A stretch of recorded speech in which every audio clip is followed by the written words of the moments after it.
What's up, guys? Welcome to another edition of Real Estate Podcast, episode 283. I'm here with Griffin. I'm here with Trav. I'm begging for an audience of God with Adam. After seeing this movie, I don't ever want an audience with God. Fuck no, dude. God damn. This week we watched Hellraiser. So we've covered so much Hellraiser news on the podcast in the past, 5 years? Yeah. Yeah. I mean, there was a TV show in development, and then the rights issue was going on, and this was happening, that was happening. Finally got a Hellraiser movie, and there was one that was released not that long ago. Like within the last I was thinking there was. Wasn't Judgment released like 2 years ago or something like that? It's been a lot longer than that. It's the one where they reworked Pinhead to look very gore-centric, wasn't it? I think so, yeah. Yeah. It was several years ago, but it's still, you know, 2018. like a lot of the other Hellraisers, it went the way of the shit show. It doesn't seem like it's been that long ago. I don't know. 2020 was a Well, long that year, ain't that Griff. long ago. I mean, Yeah, that's true. 2018. I mean, Yeah. we just lost 2 years, so if you take that Yeah, away. that's true. Yeah. It was like I it didn't came out see that, though. yesterday. I haven't seen, like, I'm going to say 95% of these. I've seen the good majority of them. I haven't seen, like, let's see.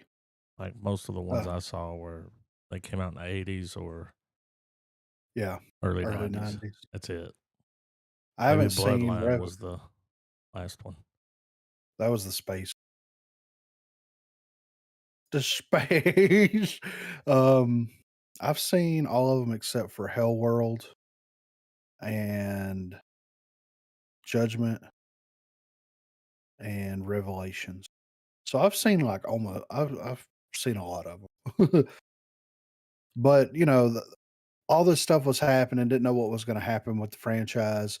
It's one of those things where it's like, okay, maybe something good will happen with it. We hope something good will happen with it. It's an interesting concept. There's nothing like Hellraiser except Hellraiser. You know what I mean? And anything that tries to do anything like Hellraiser is ripping Hellraiser off. You know what I mean? Like, so Like it's the just its own. Wishmaster kind of has a Yeah. Hellraiser Yeah. kind of vibe. So it's kind of got its own, its own thing going on. But this movie, though, I mean, I went in with no expectations whatsoever. I heard that it was gory. That was all I heard about it. Did it live And up to that? I mean, I was expecting, like, dude, I was expecting Stripping it to skin off be, people's pretty gory. yeah, but I was expecting, like, I don't know what I was expecting. Like, in my head, it was the worst thing imaginable. Where, like, every scene was just someone getting fucking ripped to shreds. And they're like, okay, I really like how they did everything. How there was this buildup to how fucked up this whole situation was.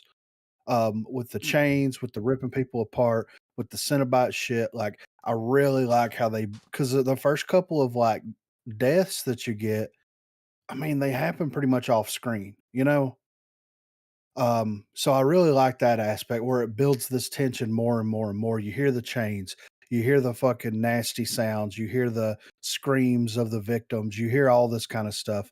And then when you finally see it, you're like, like, Yeah, Chattermouth. So, yeah, right, yeah. So I do like how they built up to that. I also like the different like configurations of the box. I thought that was pretty interesting how they did that. Um and how they kind of expanded on the mythology. Like, I don't remember. I know that it was one of those like people would seek the box for different things, but I don't remember them ever going into like that kind of detail with the box and kind of how it worked. Am I wrong? Have they done something similar to that before? Trav, I don't know. I mean, I guess depending on, I kind of disregard the sequels. All of the story that was created that Clive Barker didn't have his hands in, I kind of see it as fan fiction. Right. But to me, it was kind of a nod to almost the fandom in that there are different versions of the box that you can purchase, and each one having a different name for its configuration. Yeah. And I think possibly it's referenced in the films. It's been a while since I've watched the original three, but I don't think that's ever a thing that's ever been, elaborated on. Like it was always just kind of referred to as Lamarchan's configuration because of the named after the Lamarchan is the name of the guy who created the box. Yeah. So, but yeah, the way they interpreted the box and its configurations, I believe, was a complete reworking and like uh, because the whole movie itself's a reinvention. Yeah. So, like the book. Have they ever done that where there was a book that fucking laid everything? It's like, whoa, that's some plot pretty quick. Like well, Yeah. not Right.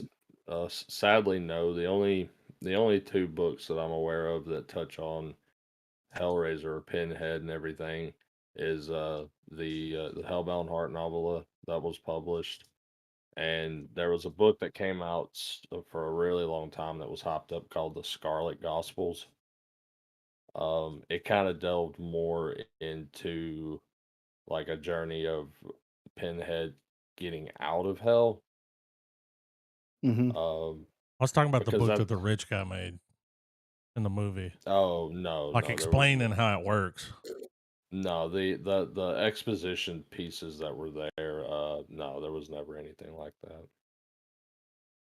Like, did y'all ever know from any of the other movies that you could get an audience with God? Mm.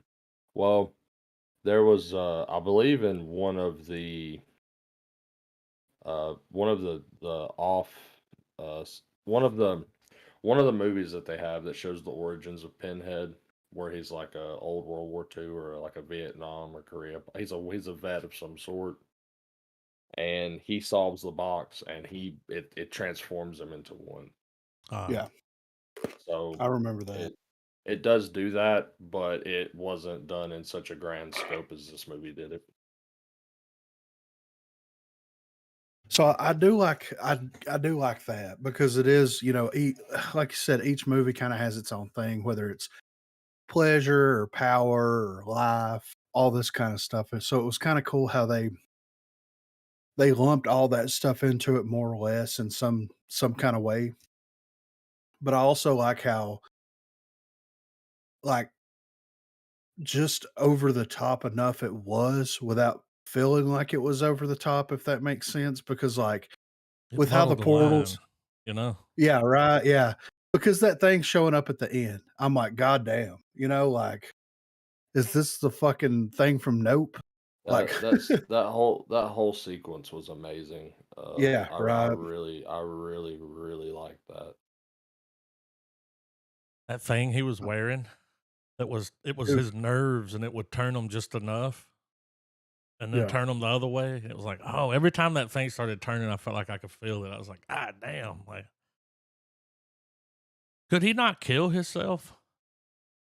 I Because don't he was think like, so, just right? kill me. And I'm like, you don't know. I didn't see no gunshot wounds to the head or no. You at least got to try, right? Yeah, right.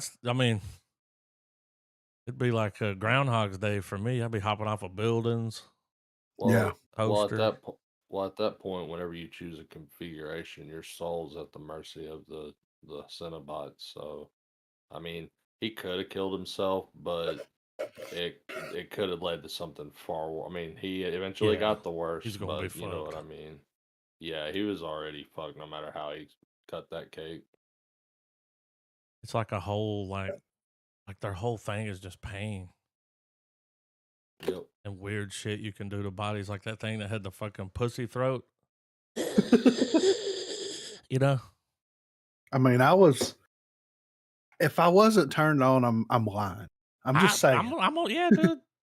When it got to the end, I was like, damn, old Pinhead's kind of hot. Yeah, right.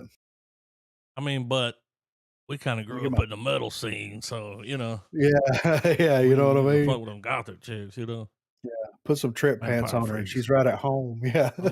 Already got the straps, tie her down. Yeah.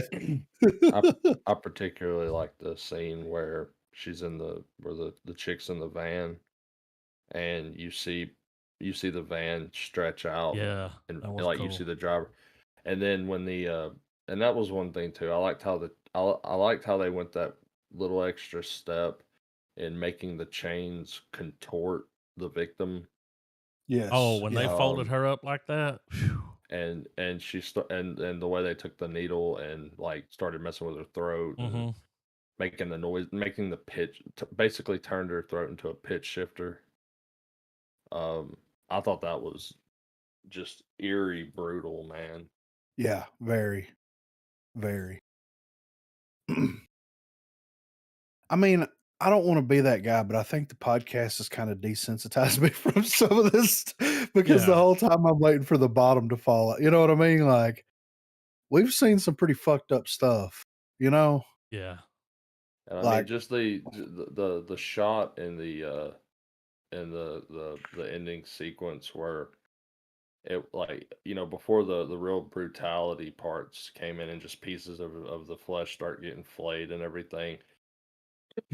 I'm always a sucker for like those moments where you can tell like the character, like the actor or actress is being told to act like, you know, you're getting everything just flooding through, like your brain's being ripped to shreds, yeah, basically.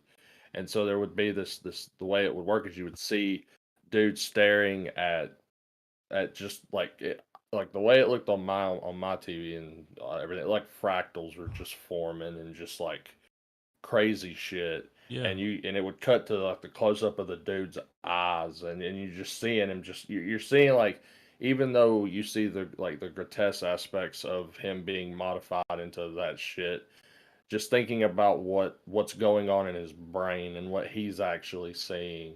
Because I it's mean like there's it's so beautiful, you can't it's look away. Star Child is born, you know? I mean, that was just turning I them really into a like that Cenobite, stuff. right? Like, that's I what was kind of happening What it I there. looks kind of like. took that. I took it as that. Like if you achieve if you accept the Leviathan configuration, you become a Cenobite. But not the Yeah, I good mean, kind, like the donut hole with cinnamon over it. yeah. Every time they said that, that's all I could think about. Or the symbiote, like Venom. That fucking Did you dude.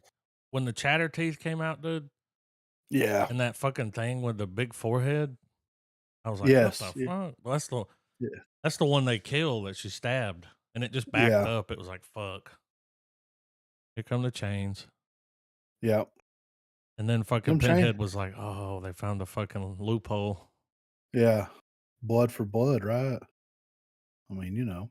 I kind of like how they expanded on what people sought from the box because the book in the first film, it was very much sexual, like you want to feel you want to experience pleasure beyond you know normal means, Yeah. and instead in this film they interpret it as just it's that weird headspace of you know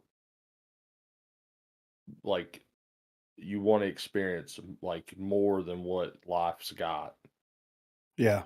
Yeah. which is a ridiculous premise, of course, but there's it could be a metaphor for like the rich. You have Yeah, like wealth that beyond guy. more than you'll ever have, like the guy, He yeah, had for all the sure, pleasures, dude. and it wasn't enough, Just and his ass did, you know?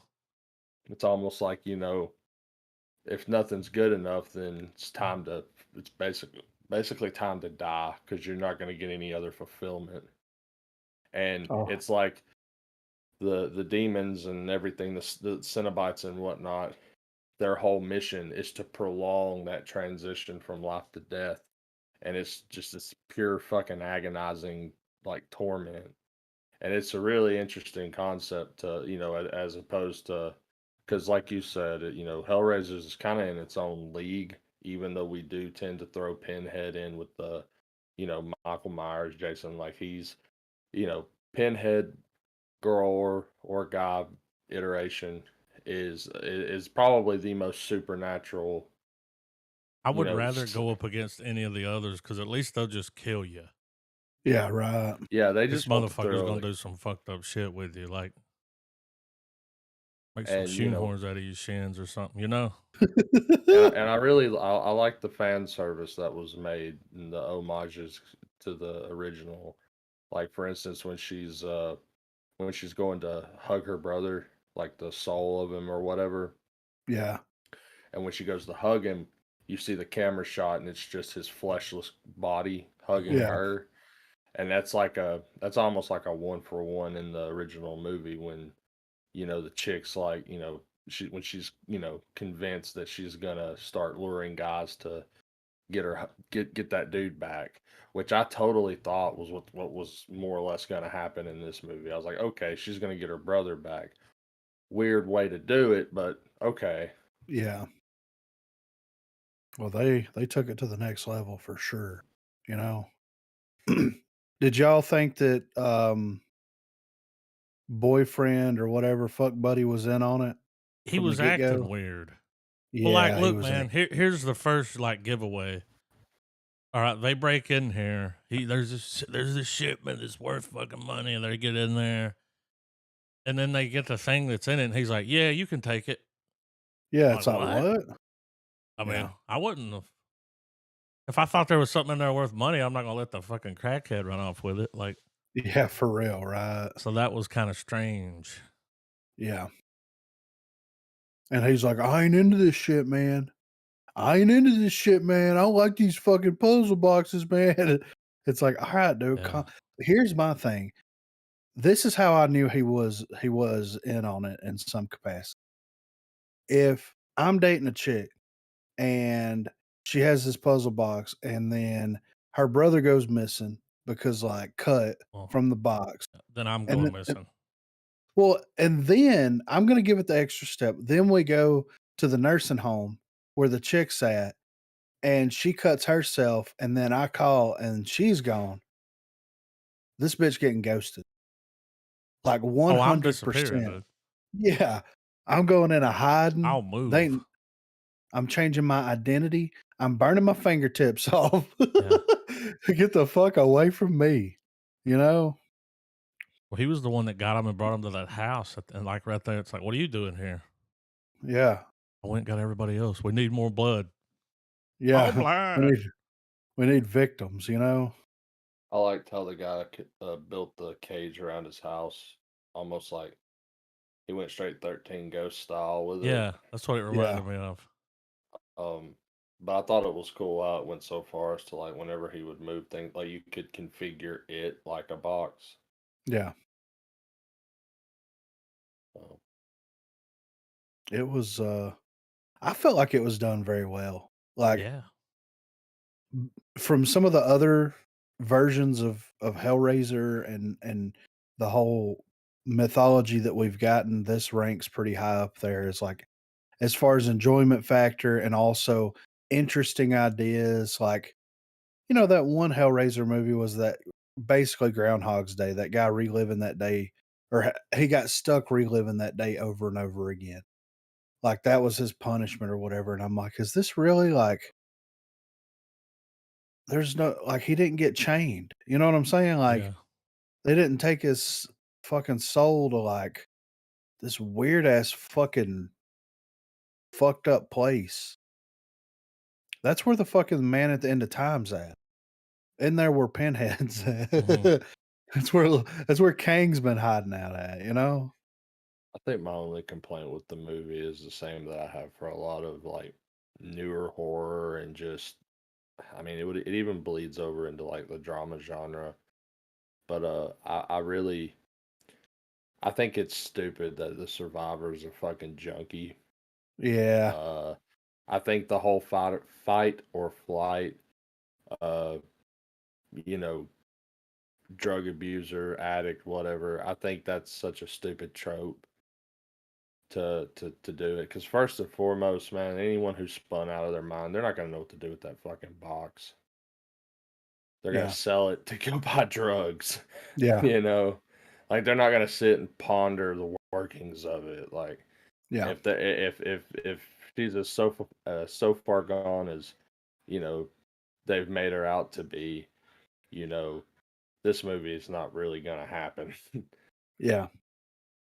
What Same Yeah. about thing the and Evil Dead even had the same problem. You know, it was always, it's the leave me alone. I'm fine, but I'm still a fucked up person. And then when I start seeing shit that I need to warn people about, they don't believe me because I'm a fucking addict. Like it's just it's fucking stupid to me. But everything else in this movie was done well enough and was good enough that like that's just if that's my only nitpick, then it's not it ain't a big fucking deal, I guess. But it was Yeah. something I noticed. I couldn't help but think that as I watched it.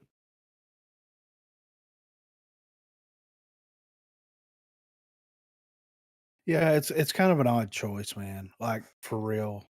But I mean, they have to have the damaged person seek redemption. You know what I mean? come out Yeah, on the other side different? Yeah, it can't just be like some normal ass fucking chick that's but I just mean, like, but wouldn't that make for like a better story though? Just It somebody would, just but then you'd have to change seemingly it just because having their normal world chick ain't just breaking torn into a apart. warehouse to Yeah, fill a box well, it's or like the whatever. original it's like the original Hellraiser though. That chick was surrounded by fucked up people, but was the most normal person there. You know what I mean? So I mean, It was the trade for me. Like whenever the vagina throat put the boyfriend, the gay boyfriend, in the yes. wire and had him like wired up, and she was about to do the thing, and the girl was like, "No, not him."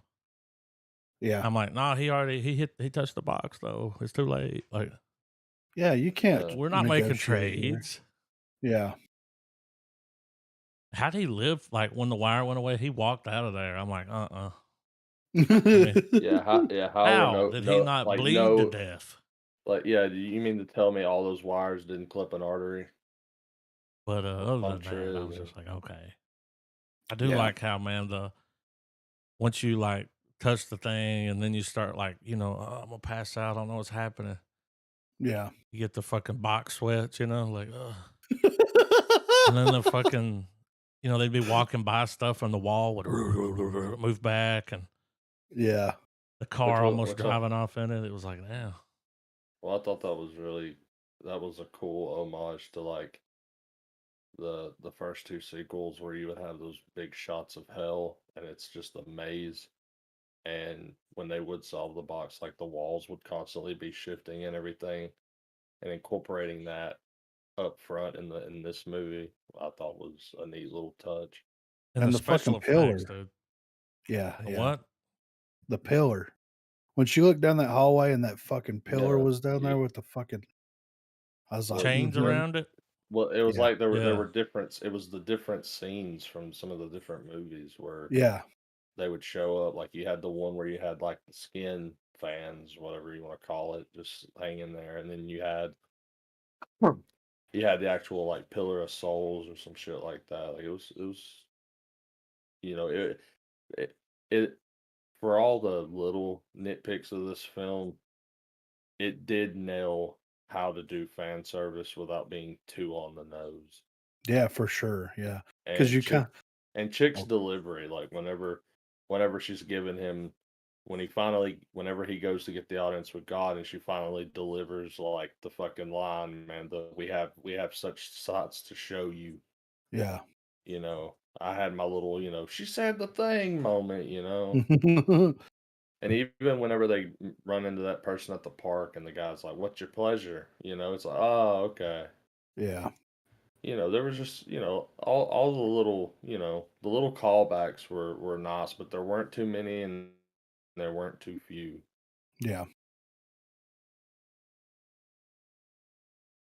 I mean, at the end of the day, what you really want from a Hellraiser movie is for somebody to find the box, fucked up shit happens, and a little bit more of a explanation of what the fuck is happening there. Now, That when I mean, she now, if you remember, there's a moment where Pinhead tells the main character, you know, keep going, like yeah, keep like come on, keep feeding the box, you know. For a brief moment, I was thinking that they were going to reference some Scarlet Gospel stuff where you find out that Pinhead is like an, you know, I mean, they obviously call him like the servants of the Leviathan, yeah, um, but ultimately they're hell priests. And in Scarlet Gospels, you find out Pinhead every time someone's been messing with the box, it's Pinhead trying to figure out how to get out of hell, how to breach into the overworld again. mhm, Which I mean, it's actually it kind of story wise, it's kind of pretty ingenious in that you know if the box creates a Cenobite and if Pinhead is might be considered one of the oldest or the original Cenobite, it would be interesting to you know to know that the first one has been trying to figure out how to undo it this whole time. yeah, right, And you know I thought they were going for that, and they could definitely leave it open for a sequel, yeah, which I would absolutely watch a sequel to this one. um and the main to me out of all the things that could be picked apart would have to be Chick's portrayal of Pinhead, which I think she did the exact right move. She yes, channeled Doug Bradley like her life depended on it, and that yeah, was a safe move and the right one. Yeah, yeah, close career depended on it. yeah, right. You Well, don't it's want to be like the one that even fucks Pinhead up. yeah. I mean, even like her mannerisms when she spoke, the way that she would stand, the way that she would move. I mean, if she didn't fucking study that motherfucker, you know what I'm saying? Because there was one shot where she's standing there and she puts her hands like in front of her crotch, kind Yeah, of, but the crosses her same hands. way. Yeah, But the same way that he does, and I'm just like, it's fucking genius, man. Like it's little things like that, and then especially like her speech pattern. Yeah, the way she delivered her lines, like you know, it was to me it was a very seamless reinvention of the character, Yeah, and you know, being dedicated to the character itself, not someone trying to be like, look, it's me playing this person. It's no, it's I'm because playing it, this character. yeah, Yeah, and I think she did a great job as Pinhead. I would really like to see more of her, uh, her version of it. I would be fine with more version of, you know, with more of her version of it. yeah. I mean, it was so well done, and it's almost more terrifying that it's a chick. You know what I mean? mhm. I mean, it's just to me, it is. When you look at the stuff that this chick's done,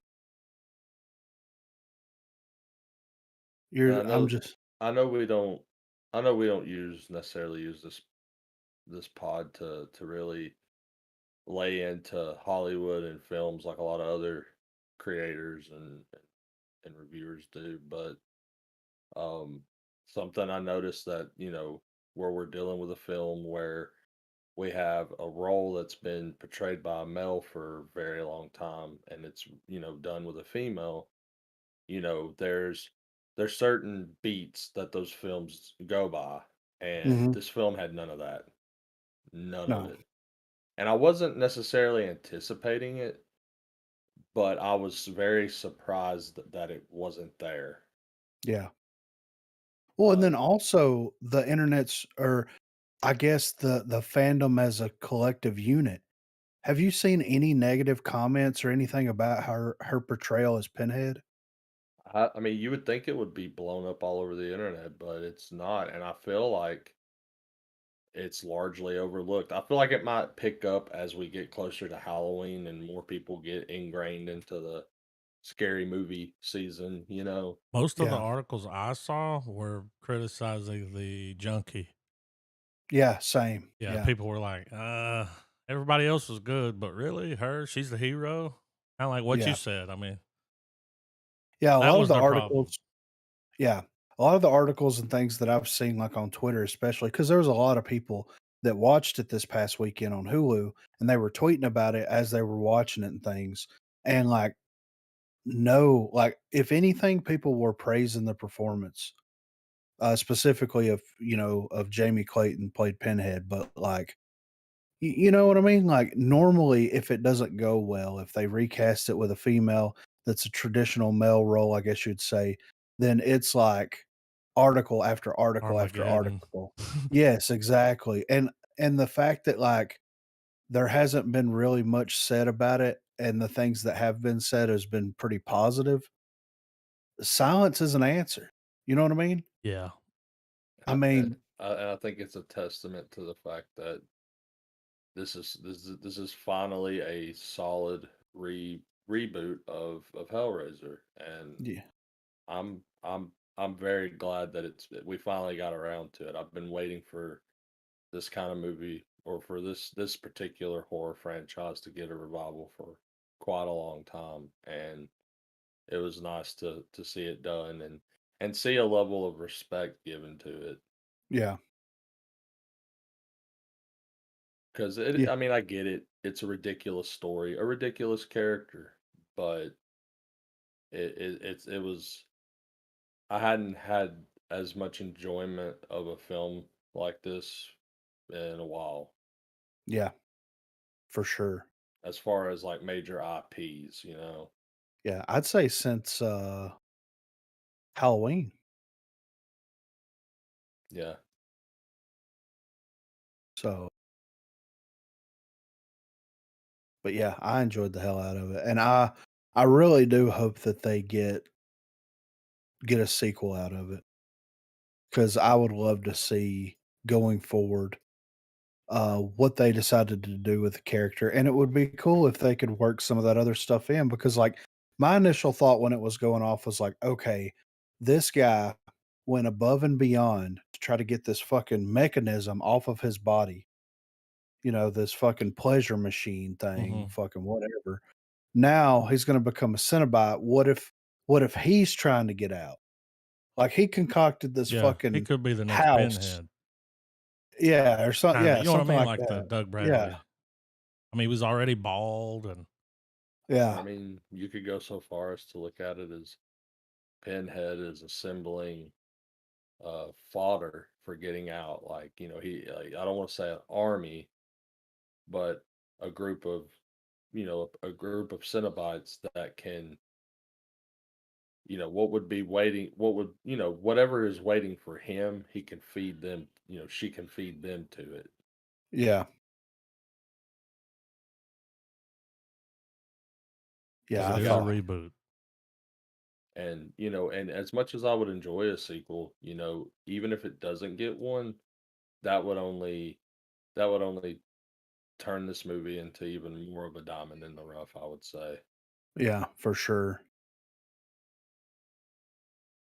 This director has directed The Signal, a segment VHS, on right?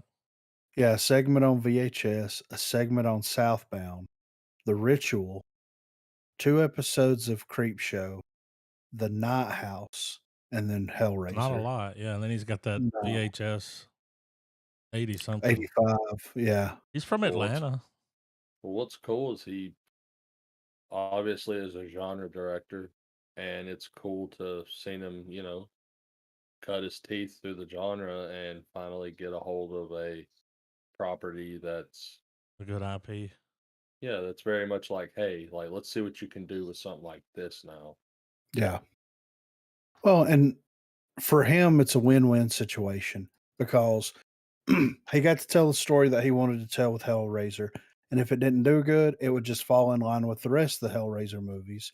But if it's something that actually broke through and was like well received, then it's the guy that turned Hellraiser. And it makes sense that the studio put him into it because it's like, okay, kind of a newer director. He's got 2 horror flicks under his belt. Let's throw him into this. If it doesn't work out, at least, Yeah. at least it wasn't like a fucking It superstar, wasn't a some Nolan that did it or a Yeah, yeah. yeah. Probably pretty affordable too, I would have to imagine. Oh, yeah. Um, no, what I believe wasn't Barker involved in the story in some way? I mean, other obviously from the source material, but like in developing the screenplay for this one. I think he gave his blessing to this. Yeah, because it just said the story by, Yeah, Yeah, and then they had some people come in and yeah. put So them all over. Ben Collins and Luke Petrowski wrote the screenplay, and the screen story was written by David S. Goyer, Ben Collins, and Luke Piotrowski. So David S. Goyer was involved in writing, who wrote Dark City and The Dark Knight, Yeah. Batman Begins. You know what I mean? Like The Sandman. Like he's he done some probably shit. he probably kept his involvement very light. Like I Yeah, feel like like, he's "Send it he's to me, there to I'll be go over it." like, hey, cut this scene out. Hey, why is this character Yeah. there? You know. Have you Yeah, ever seen a Hellraiser before, Stuff like that. yeah. But yeah, I enjoyed the hell out of it, man. I went in with no expectations and I came out very, very surprised on the other side at how much I really enjoyed it. So I'm gonna give it Yeah, a full star. I give it a star. It's nice to see Hellraiser getting the proper love that it needed, Proper love. So She-Hulk. Trav gonna give it a star? Yeah, I said the 3 stars. same. Oh, It gets 3 golden chains. It gets the yeah. coveted three-sided No, it's configuration. that thing that's in that bitch's throat. Oh yeah. It gets Yeah. the coveted audience with real estate. Dude, I want a fucking audience with real estate and I'm a part of it. All right. But She-Hulk, we finally got what we were searching for. Didn't expect him to fuck her, but okay. Yeah, I mean, I'm not mad at it, So are they in a relationship now? Is that where this is? Nah, she just needed to get a nut, dude. You know what I'm saying? Like, I mean, she was she's had a DTW. few throughout the show, but Yeah, but this was the most meaningful nut yeah, because it was superhero on he's good with his superhero nutting. hands. Yeah, he's gotta be. He's gotta be, man. So, we get the court scene that, I think that a lot of people's been waiting for where, Murdoch shows up and shows out as the lawyer, you know what I mean? And, they have a little drinkski, and then he has to fuck off for a little bit and come to find out. So did she. Yeah, yeah. They fucked off and then they fucked on her bed later that episode, you know what I'm saying? Had him doing the Um, walk of shame yeah, that was with pretty no funny. shoes on. I'm not even gonna lie about that. That was pretty funny. I didn't mind the way that the costume looked. No, I thought that the costume looked pretty good. looks comfortable. Yeah, yeah. Am I the only one that wants a spin-off show of this designer? I'd watch it. Oh, that's a I whole mean, show, him designing superhero costumes and yeah, yeah.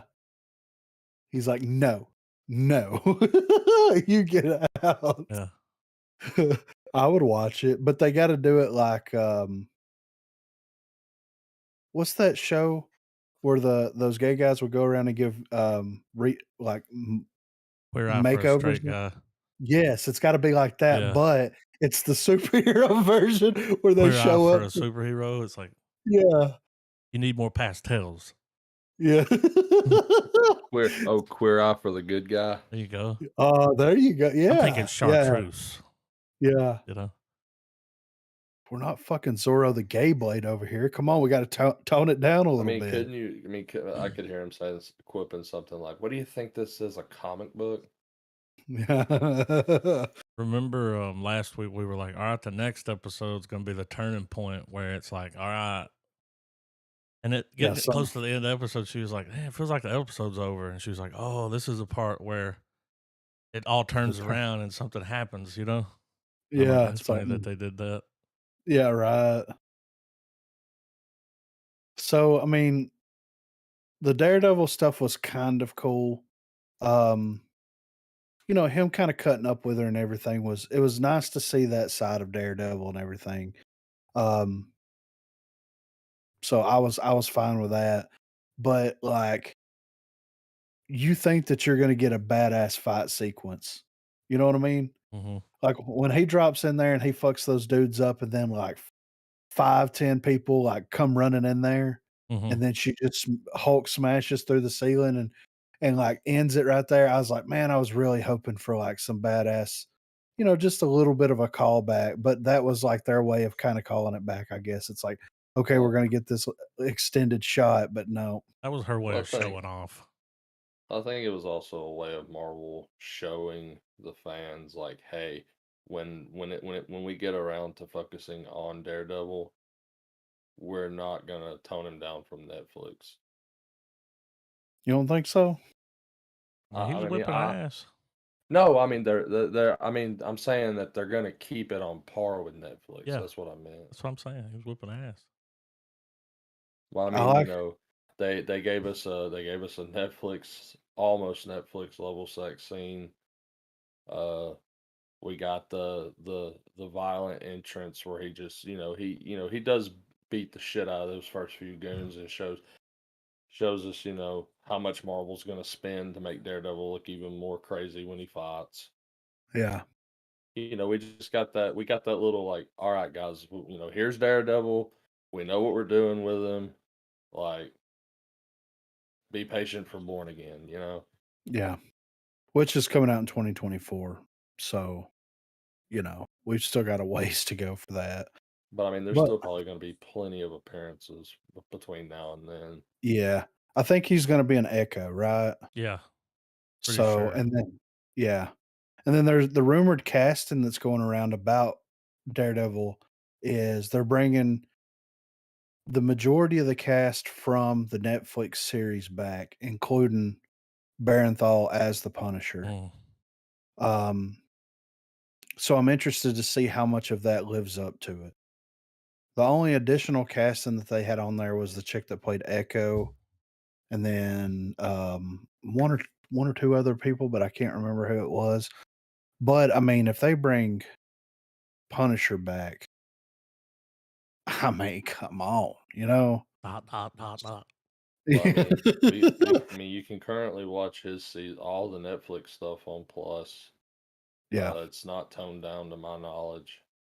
Um, I so read a thing where they did remove a few things from some of it, but it wasn't like nothing too that would much. It's really just a few, matter.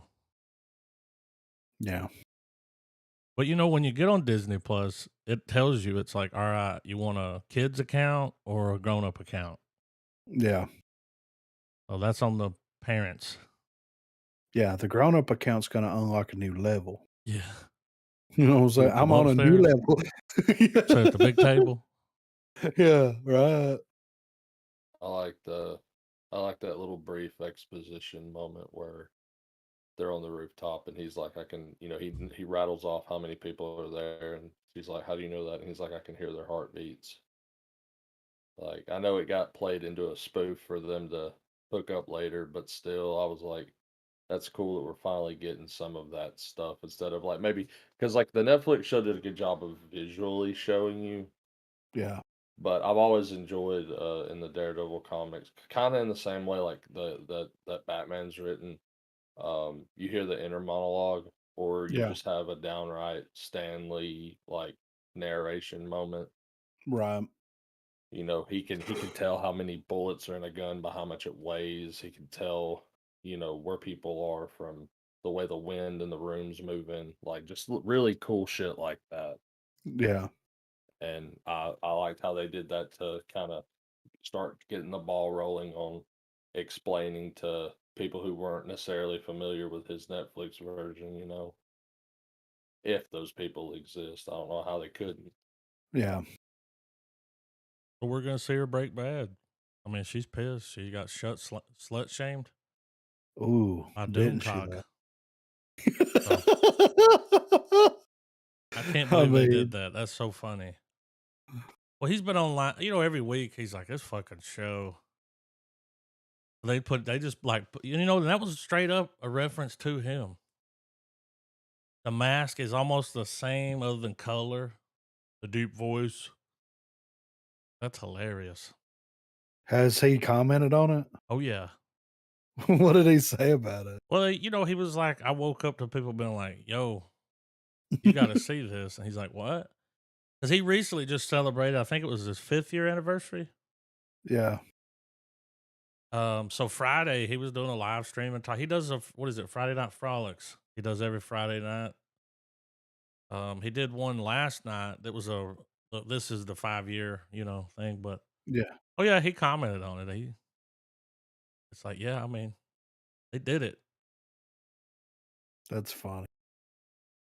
It Doomcock is gonna sue funny. somebody. Well, what's funny is, but now you know that he is inside their heads. Oh yeah, The for people sure. at Right. Star Wars, and they're all aware of this dude. Yeah. I mean, and like, dude, like a lot of the shit he'll come out and say, man, on down the road, it comes out that's like, oh shit, that is what's happening. Like, how do you Yeah. know that? It's like he's got some inside trader shit going on there. Like, Ooh. He's got really good he may sources. even work there, dude. I mean, he hides his identity for a reason. Yeah. You don't know. It could be George Lucas under that fucking thing. You don't know. I'm just saying. Nobody Wouldn't that knows who be that some is. shit? But take that with a grain of salt. You know what I'm saying? Yeah. The Lucas part? Yeah. That's what Doomcock always says. Yeah. Take it with a grain of salt. He's like, I'm But the yeah, Alex Jones of Marvel and Disney, Star damn. Wars. Okay. He's intelligentsia. But it was, it wasn't too bad. I enjoyed the episode, and I mean, yeah, I'm guessing the whole next episode is going to be a giant cliffhanger to like, is she going to be able to keep her job? How's the public going to see her after this? Like, is Bruce going to show up and be like, "I told you, cuz," like. He just go around fucking randos. I just for the sheer randomness, I want Loki to come out of a TVA portal and go, Bruce, and it Yeah, cuts to right. black. Like, who the Wait a fuck are minute. you? I do like the frog dude. That shit was kind of funny, dude. Like, that's what I was wanting to see the Lily whole pad. show. Yeah, like I wanted to see some like over the top random ass fucking superhero shit that you would never think that they would put in there in a million years. And it's just like some crazy shit that happens that they're getting sued for or that they're suing somebody for. Like that's what I wanted. And they finally hit everything on the head in this episode. We got action that made sense. We got comedy that made sense. We got, you know, the whole 9 yards. Her banging somebody, like, we got it all. She-Hulk folks, dude. Dude, she gets down. And it's like they're trying to, because it's always that thing where like in stuff like this, dudes are always out there slaying. Yeah. And they're trying to be like, well, She-Hulk can do that too. Like, yes, she can. Hello, what's up? Yeah. Yeah, but they My only name's but Adam. that's that's but here's the fucked up part though. They only wanna fuck her when she's green, dude. Not Daredevil. Yeah, because he's blind. Exactly. He liked her for her. Yeah. Well, there was this blind man, right? Walking past this fish market, he said, "Good morning, She-Hulk." But yeah, I'm interested to see the next episode. I feel like they'll leave it on a giant cliffhanger. We'll get probably one more, maybe two more seasons of this show the way that it is in its current incarnation. I'll say we get one more season. People will probably stop watching it. And then Disney will try to force the third season on you. It won't do good at all. And then they'll cancel it, but continue having her appearances in the MCU. That's my predictions for She Hulk. Because, I mean, Good night, everybody. yeah, the viewership has dropped off a ton just from like watching what people have to say about the show. Even Daredevil coming back, people are like, "Nah, I'm good. Took too long. Yeah, I'm She good." fucked her. Like Yeah, right.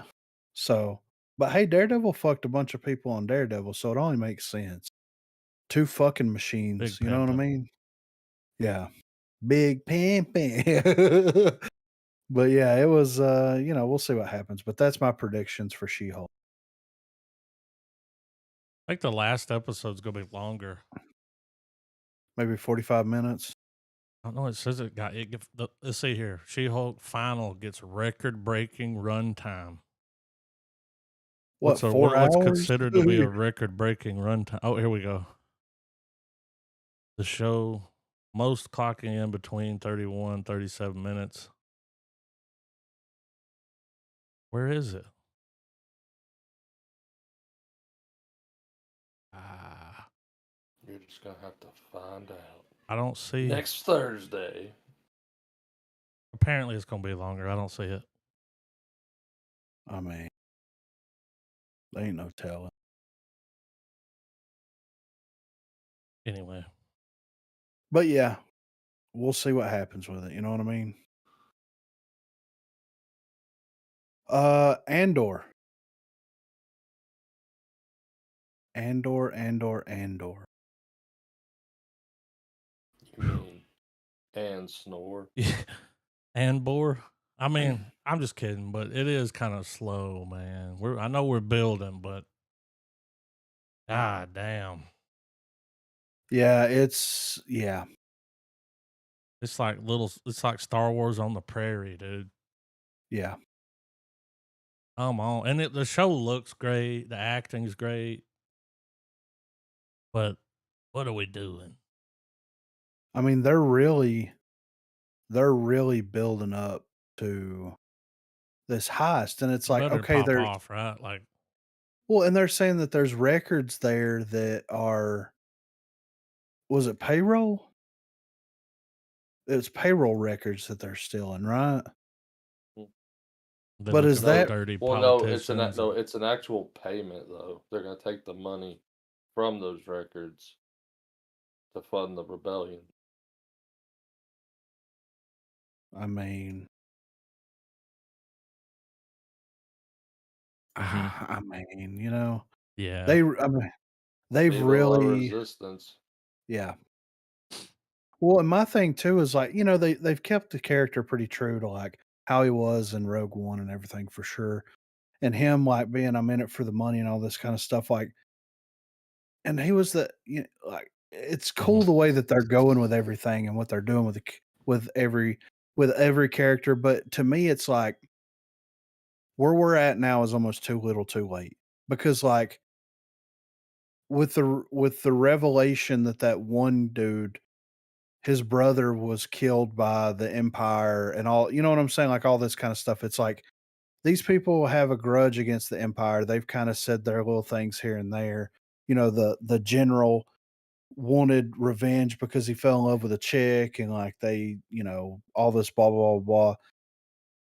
They haven't really started painting the Empire in a fully negative light until this past episode. Like like, in a storytelling manner, if that makes sense, you know what I mean? Mm-hmm. Yeah. And it's like, okay, well, what is because money talks to this dude, he doesn't give a fuck what's going on as long as he gets paid. Empire has money, that's who he's getting his money from, it is what it is. Um, I was just expecting a little bit first of all, I was expecting them to start the episode with like these are the plans and then the actual shit go down. I wasn't expecting them to drag it out another episode. But then they started building up to like the sins of the empire type thing, but Hmm. it just didn't feel impactful enough. Well, I think I the don't feel the stakes at all. No. well, it I feel like if the stakes do finally get raised, it's gonna be some sort of twist. Because I genuinely think that they're gonna establish this thing where Andor and his home planet is where they mined the kyber crystal for the Death Star Yeah. because that's what its laser's powered by. And it would be interesting if we get that first shot of, you know, the early, like even before they do the prototype and kill them in Rogue One, we, we see that moment where we see where he truly has skin in the game. Yeah. But Yeah. yeah, I feel like that's gonna be the big piece that connects all of this to the larger Star Wars mythos. When when he was telling them, they're like they don't know how to like calibrate these like those crafts, Yeah. and he's like, I do it. He just kind of steps in and takes over. I think he's Yeah. full of shit. Yeah, I right. don't think he really knows what he's talking about there. We'll see. Yeah, I mean, we'll I mean, he obviously survives, right? Yeah. So, I mean, he's gotta get out of there in some way, but it is what it is. We'll get the answer on the next episode of Andor. Huh. I think how many episodes of that are left? Let's see. Not too many, I hope. God damn. 24? No, That's the second 12. season's already been Yeah. labeled. So we'll be on episode 6, Hmm. and there's 12 episodes, so we'll be halfway through it. And the heist isn't gonna happen until the last one. Nah, just kidding. No, Don't you're say totally that. right. Please don't say that. God damn, I don't know if I could deal with it, you know? You can definitely tell Favreau and Filoni are so far removed from this. Yeah. Oh, yeah. And I Let's just mean, get and like Adam said, the acting's great and the visuals are great, but it's It just goes to show you, man, that ain't everything. No no. matter how good it looks. And when it's like, I'll watch anything. Just give me something Star Wars, I'll watch it. After this, I'm like, well, let's pick and choose what we Yeah, decide to yeah, make from now on. Because yeah. All I've gotta say is the next 6 episodes better do some major curvatures. They better boomerang this shit back around, you know? I need something There's like along with my tempo, dude. yeah, right, for sure. So, I don't know, we'll see. It be what it be. You wanna talk about a little bit of movie news? Yes, So, we have some conversations here with Clive Barker and David Bruckner, and they talk about the reboot for Hellraiser. So, Clive Barker's horror classic from director David Buckner has hit the streaming site. In an interview with Bloody Disgusting, both Barker and Brucker sat down to discuss this latest installment in the series. Barker said the two of them had a great conversation that weren't even meetings because they were fun. As Bruckner said, "Yeah, yeah, absolutely. It was a regular rhythm for us. So throughout the prep process, when I was putting the movie together, Clive and I would find moments to talk. Sometimes we'd reach out of the blue. Sometimes he would call, or I would call, or one of us would have an idea. And so there was just this really awesome creative conversation during the prep process." According to Barker, There was respect in both directions, which made their working relationship easier. Barker was also very encouraging about how this was a new group of artists and that this would be their movie. Bruckner said that all of his creative input was in the spirit of helping them find the film and being it was true to where it was heading and what it would become. Barker said, I, I did it right. Absolutely. I thank you for saying that too, David. I appreciate it. I think it's important, particularly when you're up to number 11 in the series. It's important that you don't do a Bob Weinstein on it, which is meaning to say, how soon can I have this? According to Barker, Weinstein owed him money, and it was around the seventh installment, Hellraiser Debtor, that he finally went to his office. Weinstein said he would pay the money if Barker wrote a script for him first. It was a very transactional meeting. At this point, it was clear that there wasn't any interest in his ideas. That made it refreshing to interact with a cast and crew with a vision for his new movie. I was boarded the first Hellraiser completely for myself, but I didn't give the boards except in the big special effects sequences. I didn't give the boards to anybody. I was going out to the set of the first Hellraiser movie without having ever been on a movie set before. On the first day of principal photography, I'm a total neophyte. I have no idea how to do this except in the sense that I had theater in my blood and I'd done a lot of direction of the theater. Barker found the most demanding areas were dealing with each actor because they're the heart and soul of cinema. They needed to be there for the camera to turn on unless you were doing a nature documentary. Barker said that Bruckner got the casting perfectly right on his vision, while he was fortunate in how most of the people who worked on the first Hellraiser movies were his friends and the right people for the job. Bruckner also talked about directing the new film, not to compare our process because obviously what Clive has done is absolutely historic. That first film is a masterpiece to me. We've talked about it many times, and I think for me, it is a visual journey, first and foremost. It's a lot of ideas that often get sketched down in various ways, and some of them you hang on to. Then some of them mutate when you get out into the world of filmmaking because you really have to improvise with resources and circumstances and the realities of production. And where talent is concerned, once they dig into the role, they bring something to it that is the essence of what you're working on is going to change once someone adds words. Um, and then they keep going on from there. But I thought it was that Weinstein thing was kind of interesting though. You know what I mean? Mm-hmm. Where he owed money to Barker and he was like, "Well, write me a script." And then like because what was it, Debtor? So did he write that? There's no way that he wrote that one, right? Who? Barker. Oh, I don't know. What you talking about? Dead or? Yeah, that's the 2005 Hellraiser movie that came out, and Weinstein wanted him to write a script for a new Hellraiser movie. But no, he didn't write it. That's weird. So he had him write a script for a movie that never got used. Is what it sounds like to me. I wonder what that script's like, you know? Yeah, the one that came out in I bet it 2005 is was. called Hell World. I bet it was very assholish. You know what I mean? Yeah.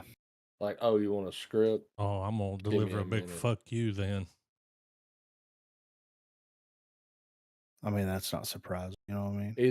Either it's so badass that it would be too expensive to make, or he made it so terrible that they just threw it away. Right. Well, you Yeah. know, are we talking about Harvey Weinstein? That happened with several people, including Kevin. Yeah. They had to audit the company to get money for certain movies. Pretty sure that even Tarantino did that at one point. He's like, Harvey, I know the I need my DVD sales are fucking money. better, you know. Yeah. I need my fucking money. But it's good that they had this working relationship. So, like, So more or less, Barker wasn't like he doesn't have a credit, but he's basically a writer at that point. Like if you're the director and you're calling the creator to be like, "Hey, what do you think about this? You know, what do you think about this? What do you think about that? Like what's your opinion Yeah, on taking it in this direction?" And they're like, "Yeah, yeah, do this or maybe try this or what do you think about this?" And then actively working on ideas for a movie that they're not getting paid to write. You know kinda what I'm fucked saying? up. Like, yeah, I mean, if he really wanted to push it, I guess he could, but it sounds like to him, he just wanted, like, the best Hellraiser movie that they could make, and that's what happened, you know what I mean? So, good for them, you know?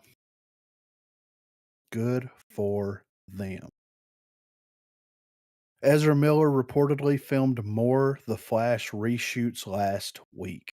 According to news reports, Ezra Miller has been back in front of the camera to record more reshoots for The Flash. While news on the movie and indeed uh, the b- the star has been pretty quiet of late. The last few weeks have seen a number of new rumors surfacing around the possible inclusion of Henry Cavill Superman into the movie. While those reports are unconfirmed, there certainly seemed to be something happening with the movie. As the Wrap reported, Miller was back on set as of last week to film several new scenes. Of course, there are plenty of DC and Marvel movies that do late in the day reshoots when required, so there's a possibility that these new scenes could be simply some minor pickups, especially with the shoot on the Warner Brothers lot seemingly lasted just one day. This would not be the first set of reshoots done for the movie, with Miller said to have completed other additional scenes earlier in the year. With The Flash not arriving in cinemas until next year, there's still time for more changes to be made to the movie. Um, Warner Brothers Discovery has stood by Ezra Miller through a number of high profile scandals, but where the Flash leads for the actor is currently unknown. However, that is also true of the majority of the current Justice League, with no one appearing to be safe in the mighty shakeup of the franchise that started this summer. So my question is, they're going to release the Flash, like that's going to happen, right? 100%. So He said he was my sorry. well, but my question is like, okay, did the dude from Discovery go in there and was like, "Look, I need you to we need to end this right now." You know what I mean? Mhm. We need to like we need the Flash to be open and Yeah, closed.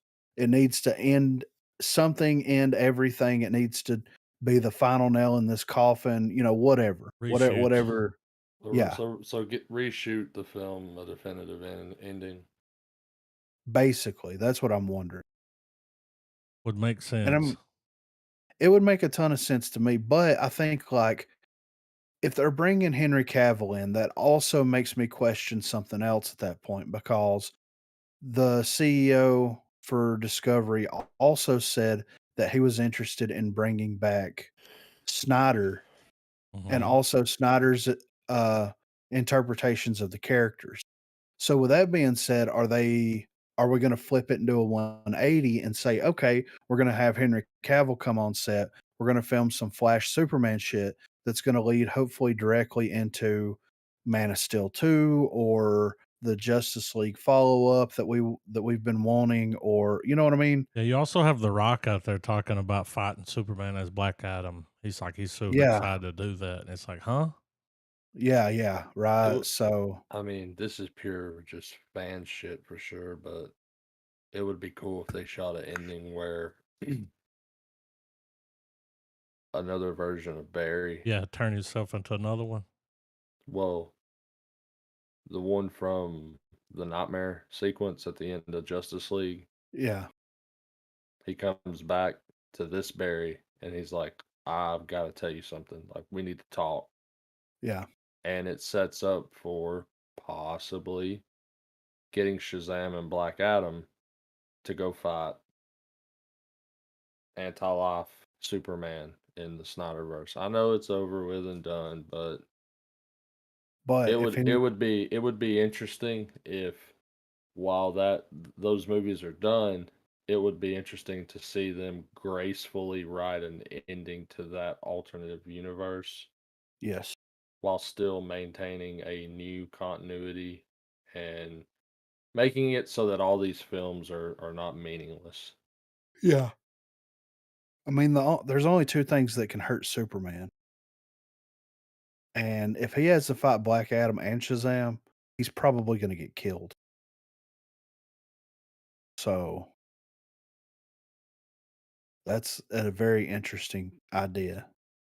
Well, in that shot I'll right there, it looks like there's a Supergirl, isn't that? Or a version of her? uh, Because in that's a which, Superman. That's a Superman. That's on the article.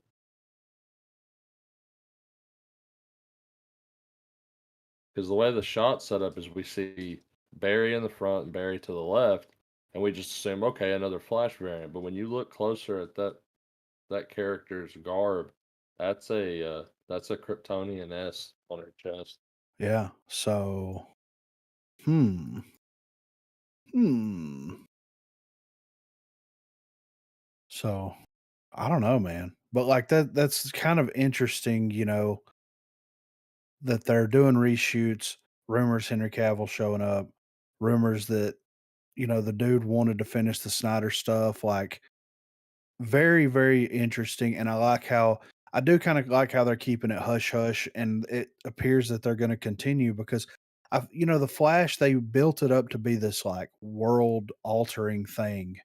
They're doing like their version of Flashpoint and all this kind of stuff. And then it was like, well, we're not doing as much crazy stuff with it. And then now it's kind of sparking back up a little bit. It makes me that much more interested to see the Flash. I feel like the movie's just gonna be pure on and just pure out insane, man.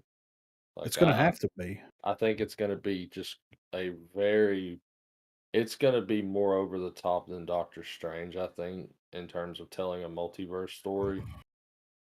Just because the cinematographer behind it, I mean, Yeah. the him with the visual effects team is gonna be able to make some really badass shots. Right. So yeah, that makes me interested to see what they decide to do, man. Like really, really interested. And one one last comment, I guess, on the DC universe as a whole. One thing that I feel should be touched on in the movie, and I hope it is, because it never gets brought up in the Snyder cut, and it's the fact that when we get the big time reverse sequence, the Justice League dies. Barry breaks past the speed of light, rewinds time, saves him. Barry doesn't tell him what he did. Yeah. The Justice League had no idea that that whole sequence even plays out. Right. And There's a twist. I'm interested to see if, like, what type of consequences does that have for Barry in general? Like, not necessarily like some visual spectacle consequence, but more like just the internal thought of being the person, like, you're the only one in the world that knows that you saved the world, Yeah. and nobody knows. And And by then it doing that, begs, what else did it cause? Like, yeah, and it begs the question: how many times has he saved the world and no one's aware of it? Yeah. Like that thankless hero sort of Yeah. shtick. Because I mean, granted, completely different type of story and completely different thing, but that was probably one of the most endearing parts of Ghostbusters Afterlife was realizing Egon had been saving the world every day for like the past 30, 40 years. Yeah. Right. And being able to dig up something like that and utilize that in the Flash, since they've already did time travel, so they can, they're gonna have to fuck with it in some fashion. Yeah. And it would be also, maybe it could build up to something where he's aware of what's going to happen to him. He knows that he can mess with time however he likes, but regardless, he knows he's gonna have to power the he's got to generate the energy to help the anti-monitor defeat the or help the monitor beat the anti-monitor and save the like whole of existence. Right. Which those are characters from Crisis on Infinite Earths, but it's basically what's going on in the Marvel universe right now. multiverse is breached open, everything's ass fucked. Big war is gonna happen. Somebody's gonna sacrifice to save the timeline. Booty Everything juice. gets rebooted. Give us your money, next generation. Yeah. But yeah, I'm excited to see what they have to do with it, man. Next up, this is something we talked about quite a bit. You know, they want to get Keanu Reeves in the MCU, but he's turned down everything until the time was right, right? Till they offered him the role that he wanted. They like So send him a Keanu, rescript. yeah, right. So Keanu Reeves has his heart set on joining the Marvel Cinematic Universe as the flaming skull sporting avenging angel Ghost Rider. Appearing recently on Jimmy Kimmel Live, Reeves was asked whether he has ever wanted to play a Marvel character, to which John Wick star quickly replied, 10-year-old me would want to. I think he'd probably want to be Ghost Rider. Keanu Reeves' Ghost Rider is something that Marvel fans have been crying out for some time, with the star of the Matrix and John Wick franchises and real life lover of all things motorcycles, seemingly making the actor the perfect choice to bring the anti hero character to life on the big screen. While Reeves is yet to join the MCU, the actor has confirmed meetings with Marvel Studios, though they have yet to find the right role. We haven't yet. We have met, and Feige's a cool cat. Yeah, but no, we don't have anything. Got to find something, Reeves said in December of last year. Marvel Studios president Kevin Feige is just as eager to add Keanu Reeves to the MCU roster, revealing back in 2019 that we talked to him for almost every film we make. We talked to Keanu Reeves about I don't know when, if, or ever he'll join the MCU, but we very much want to figure out the right way to do it.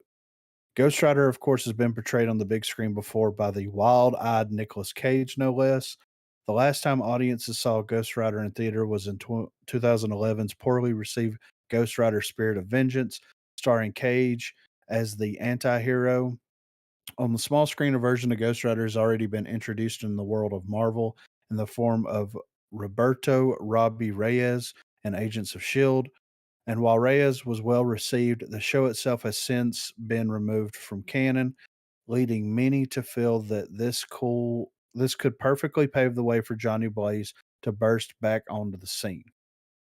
And burst back on to the screen, he sort of has with Disney Plus series She-Hulk Attorney at Law, hinting that the existence of Johnny Blaze in a blink and you'll miss it moment.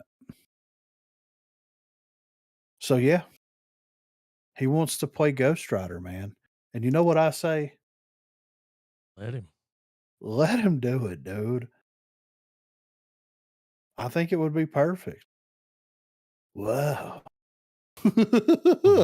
Like, let him do it, man. What's It the would worst that could happen? it would I mean, I know a lot of people would think it's underwhelming, but if they brought Ghost Rider into She-Hulk, it would be interesting if there was a sequence where Daredevil and She-Hulk are getting to the bottom of some stuff and She-Hulk's wigging out, about to, Hulk smash all over the place. She goes to rear her fist back and you see one of Johnny Blaze's or you see one of Ghost Rider's chains wrap around her arm to stop her and pull her back, and you just hear him go like this one's mine, and he rolls up and does the whole thing where he picks them up and makes them gaze into his face and fucks their brains up. Look, if Ghost Rider shows up in She-Hulk, he's gonna use those chains to tie that bitch down and they're gonna Hmm. bang. Like that's what's gonna happen, dude.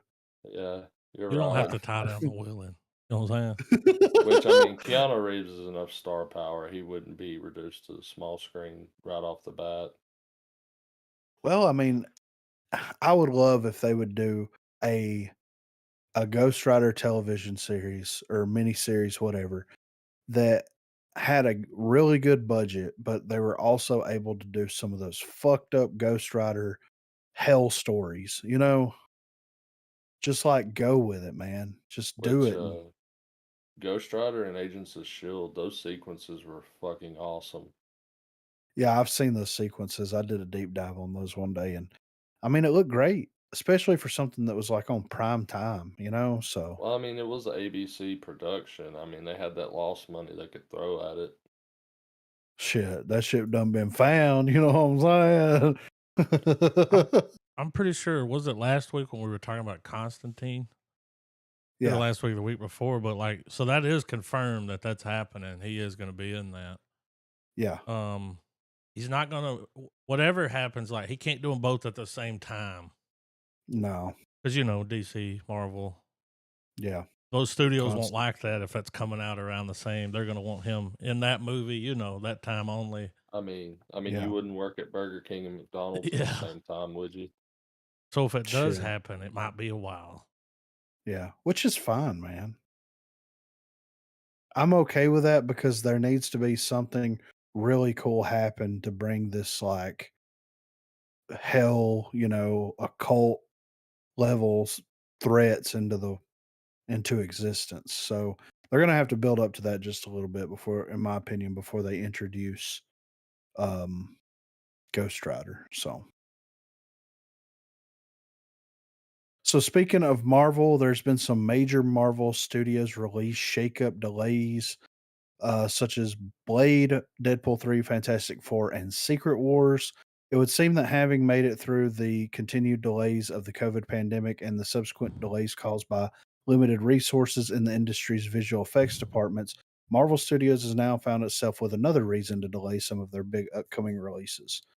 It seems that the loss of Blade director Basman Tarek and the subsequent need to take time to regroup on the Marshall Ali led movie has had a ripple effect with a number of other releases, including the recently announced Deadpool 3 and the multiverse sagas concluding Avengers Secret Wars. The result of all this is a new timeline of Marvel Cinematic Universe releases, with some movies being shunted down the line more than others. Blade, as you would expect, will see the longest of these delays, shifting almost a year from its originally planned date of November 3rd, 2023 to September 6th, 2024. Of course, this is the date that was recently revealed to be the day Deadpool finally makes his MCU debut, but that will now be given a little push to November 8th instead. Further down the line, the Fantastic Four movie will now be delayed by 3 months to February 14th, 2025. And even though Avengers The Kang Dynasty has retained its original release date of May 2025, fans will now have a similar wait to that between the last two Avengers movies of the Infinity Saga, with Secret Wars dropped back from November 7th to May 1st of 2026. So it's crazy how That the one little Blade thing. yeah, the Blade director back and here's the thing, man, like, was there a disagreement about the direction of the character? He's still gonna Like, be a this producer, yeah, so, like, but what? I'm okay with it because he's only directed one movie. I mean, He's done some shorts and some music videos, yeah, documentary, but he did some foreign film. I don't even know if it has a good score. yeah, Not really, but I don't know if you want, you know, it might have yeah, been a thing when they get in there, they're like, "Oh, this might be a little bit over your head, dude. right. You know, it's a big deal." Now here is a question, and I haven't seen it, but I've heard really, really good things about this. Why not get the dude who did Werewolf by Night? Yeah, people are raving about that, ain't they? Yes. Oh, yeah. And he's got 3 credits, right? He did a short called Monster Challenge, he did a short called Star Trek Short Treks, and then he did Werewolf by Night. So the dude's only got 3 credits under his belt for direct. But from everything that I've seen about Werewolf by Night it's been like, "I want a whole season. I want a movie. I want more, more, give me more. I want more of this." Like, and maybe it's the fact that, like, She-Hulk's out right now. Mhm. You know what I mean? Um, maybe that, maybe the fact that they kinda went a little old school with it, with the black and white and all that stuff, but, like, if it's as good as everybody's saying it is, then Why not grab this dude? Yeah, that may be what's happening. Yeah. And his credits are he's got 150 credits, 150 credits as a composer Damn. for for Shit, you name it. All that Thor: Love shit. and Thunder, yeah, Lightyear, Jurassic World, Dominion, The Batman, Spider-Man: No Way Home, An American Pickle, Jojo Rabbit, Spider-Man: Far From Home, Incredibles 2, Bad Times at El Royale, Incredibles 2. I mean, he goes all the way back to doing the video game audio for the Jurassic Park game in 1997. Wow. Small Soldiers video games, Call of Duty, the original. Whoa. He did the Muppets Wizard of Oz TV movie in 2005. Lost Revelation. What is that? Premium trading cards? Okay. Alias. I mean, like, so Cloverfield, like, he's done a lot of shit. He's watched a lot of movies. I'll say Mm-hmm. that. You know what I mean? So, I mean, that's not a bad gig or a bad idea if it's that good. Well, Need to we're supposed to watch it next week. If it was the plan is to do that in Clerks. Clerks Oh, drops yeah. on the 14th. That's right. Halloween won't drop until the 18th, the day we do the pod. So Yeah, that's got enough right. time to. Yeah, that's right. Yeah, I'm good with that. I do wanna watch Werewolf by Night, so, Yeah, I think it's under an hour. yeah, it's 52 minutes. 52. So, yeah. Um, but last up here, I just wanted to mention this. Brendan Fraser got another standing ovation for The Well at the London Film Festival. So another screening of The Well has brought another standing ovation for lead actor Brendan Fraser from A24 and director Darren Aronofsky. The Well stars Fraser. We've already went through all that. In September, The Well held its world premiere at the Venice International Film Festival. The actor was recorded breaking down into tears when he was met with a 6-minute standing ovation at the event. After another screening of the film at the London Film Festival, critic Lauren Bradshaw recorded footage of Fraser earning another standing ovation, causing him to take a bow and thank the audience. If they don't drop 5 this fucking trailer, you know, I know. He got a 5-minute standing so he's got a total of 11 minutes standing ovation from this movie. that's crazy. I wanna watch it so fucking Yeah, bad. You know what I mean? yeah. I wanna watch it so bad. Give it to me. Give it to me. I hope he gets an Oscar. Wouldn't that be amazing? What a comeback story. Don't call it a comeback. So, yeah. But that's all the December movie the news that I 9th saw. is the one that's supposed to come out. The Well? Yeah. I mean, we're podlocked on it, right? Yeah, it says it's scheduled for December the 9th in the US. Oh, Hell yeah, 100%. dude. Should be I getting a wanna see trailer just by the end of anytime. this month, if not beginning of next. Like, Yeah. Darren Aronofsky. He's coming off of, Mother too, which was like, ooh, whoa. Yeah. I recommend that movie to people constantly. I'm like, "Do you like watching weird, fucked up shit?" They're like, "Yeah, I sometimes." I'm like, bet. Check this one "Wha" out, you know? Yeah. Hard to be a god. It's like, "Whoa."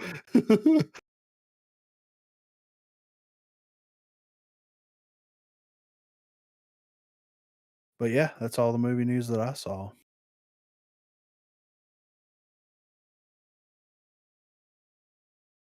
We got some trailers. I Boy, see here don't we now you have were dropping trailers. I was sitting in the drive through while I was waiting at the mobile pickup, Yeah. and I was like, this was, 7:30 my time, so I pulled my phone out and was going through there, finding trailers, then just sending it to the Discord, like, not opening it, just Yeah, yeah, but it's funny 'cause I started doing it, like, right about the time you did, yeah. like 2 I wanna minutes. I don't get notifications, so I didn't even know. Yeah, I don't either. I was just dropping them. See, I dropped them in there, and then I started getting notifications, and I was like, because you were dropping them in the same order I was dropping them, and I'm Mhm. like, "What? Wait a minute." So, yeah, I went through and cleaned it up a bit, you know? Yeah, I had one Indian trailer at the end, and when I was looking, like, I was like, "Oh, there's already one in here." I was like, "What?" I was like, "Oh, I see." Yeah, dude. I'm saving the Indian trailer for next week. Fuck yeah, dude. I mean, we gotta get up on these Bollywood. That's all there is to it. They look like such a silly time.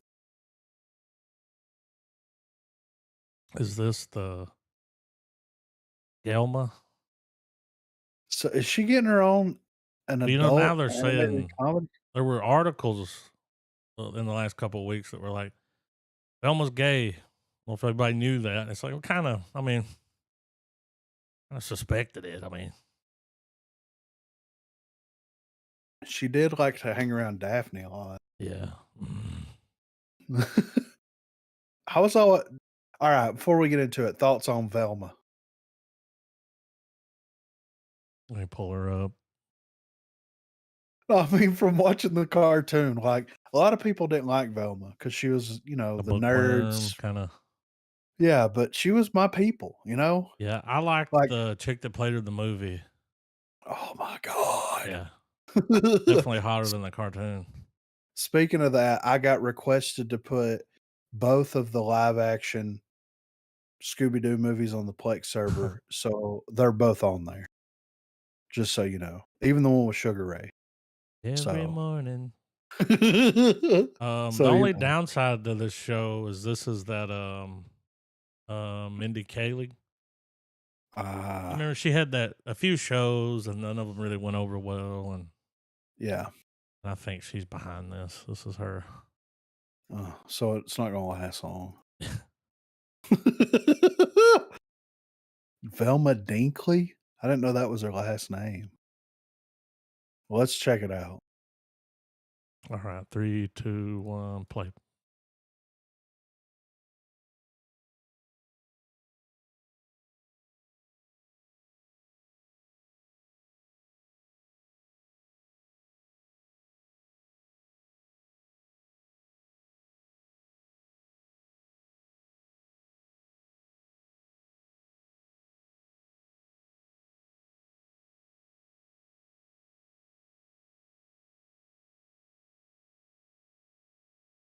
You see what they're doing here? Yeah.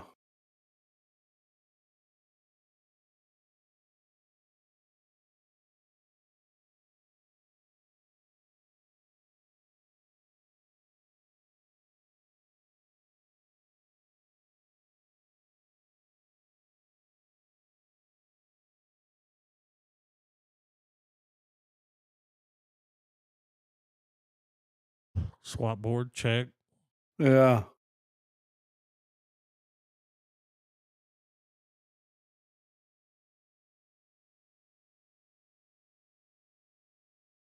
I don't know if it's a good idea to start attacking your viewer base. Yeah, right. Well, at least she's still white. Okay,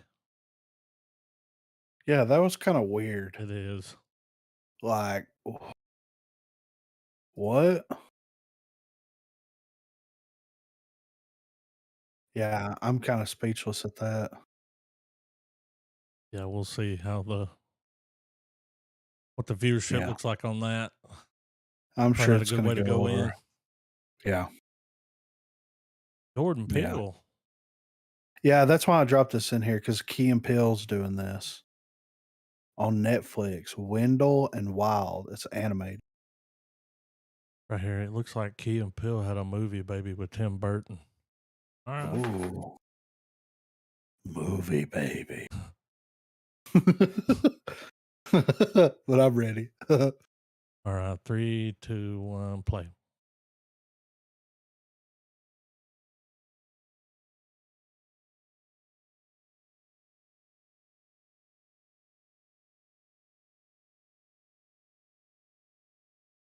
Breath wasn't deep enough.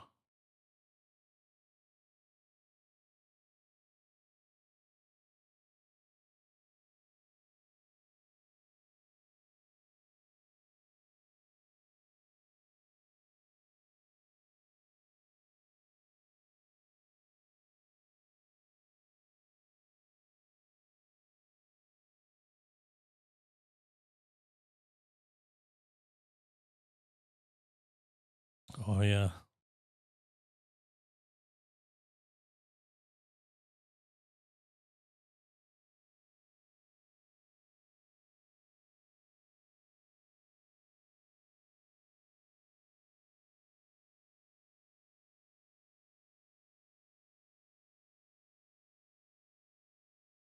Yeah, it's Tim Burton as fuck, dude. Yeah.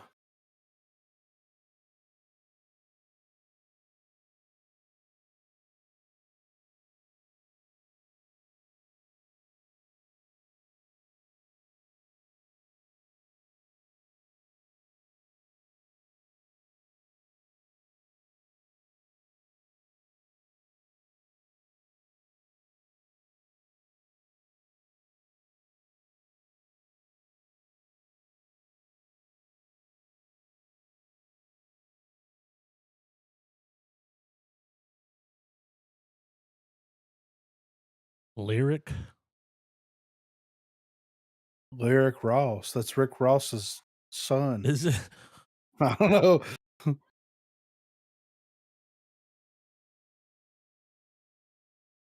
Oh, that's a It looks. stage name. Oh, okay. The chick. I think she's playing the Oh. main girl. I'm like, is it? I look it up. Did he name his kid Lyric? Rose. Yeah, Ross. Sounds better than Smith. Lyric Smith. Sh- I don't Shout know. out to Pear. I'm a Lyric Smith. Yeah, you know. Good with words? No, that's my name. Yeah. Oh. Good with his mouth, you know. I've been to Tennessee. I've been to. All right, we got Megan with a People are 3. saying this is strange. I've seen several YouTube videos where they're like, what the fuck did I just watch? And it's like the headline about it. Yeah. Shit, I'm DT Dub. All right. 3, 2, 1, play.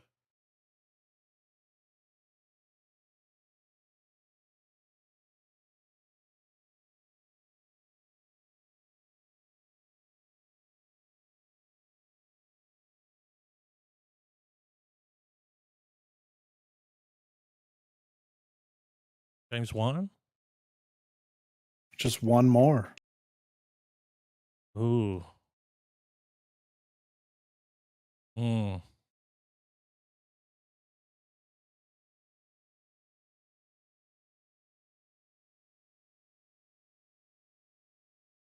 Nope.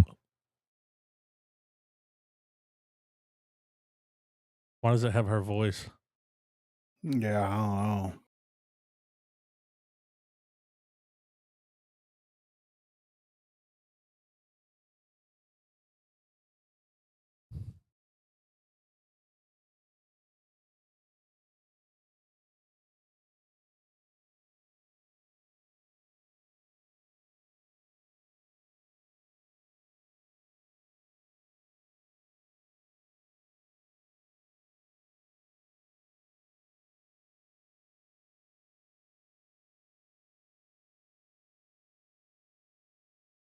Mm.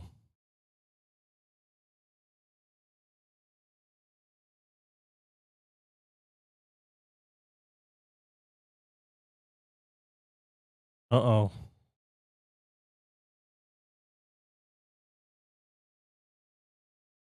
Oh, damn it.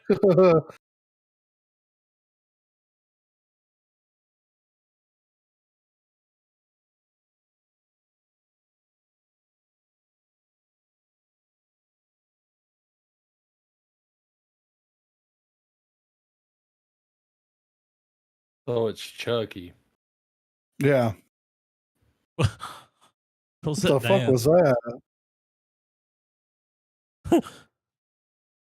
She's a TikToker.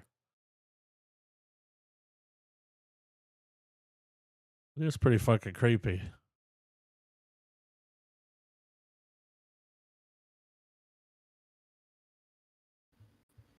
Alrighty. Yeah, that's the thing. That's a So we creepy got looking fucking doll, man. yeah, They're not, very, very we're creepy. trying to like usher in the age of AI and smart house and Yeah.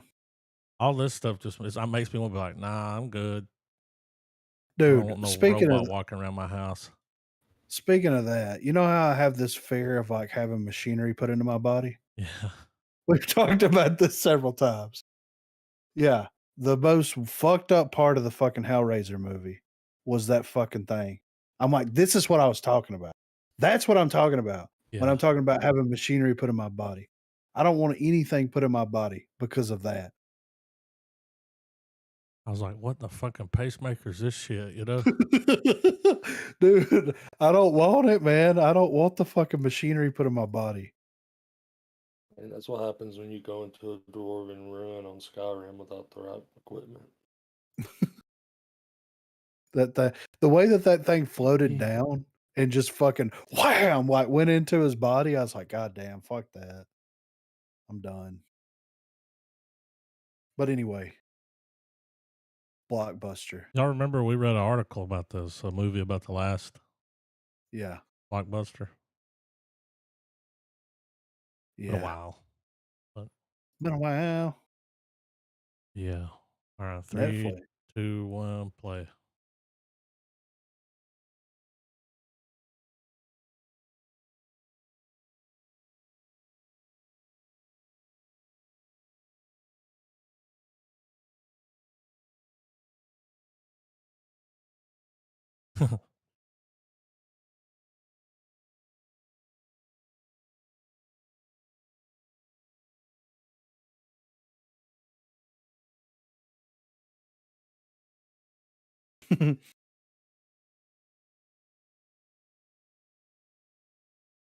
Superstore is funny. It's that chick from Brooklyn Nine-Nine.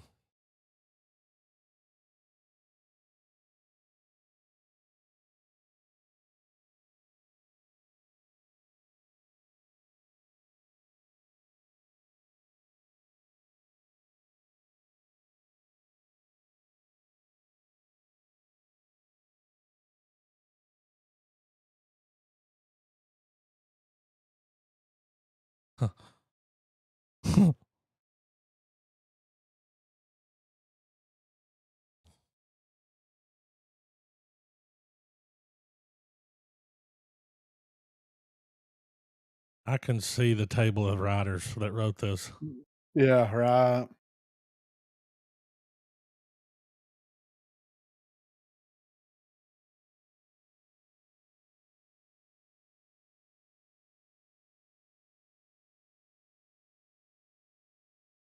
BJ Smoot is cool though. Yeah.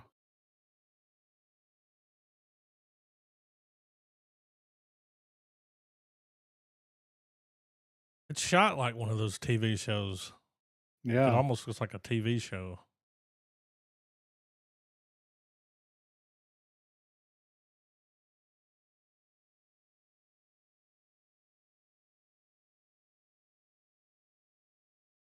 I mean, I'd check it out, you know? Yeah. Last means Nanny.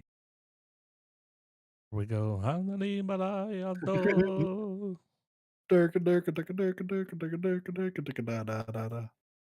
I'm ready for this. Written and directed by Rashab Shetty. All right. 3, 2, 1, play. Ah.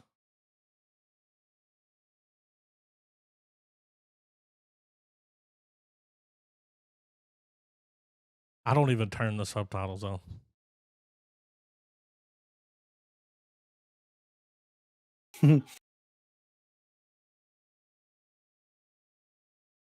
Ikwitsu Ocha.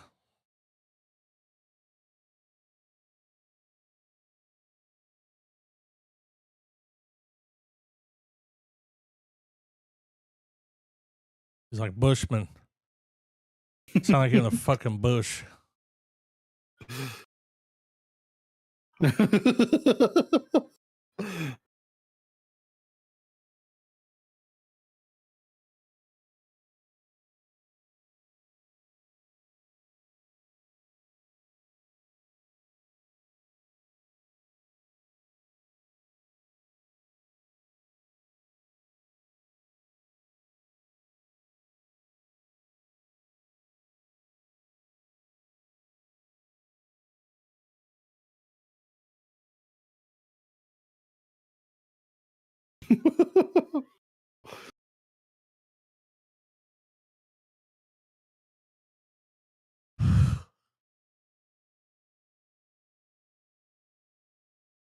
Like a DMT trip over here. Yeah, I know, right?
Apocalypto!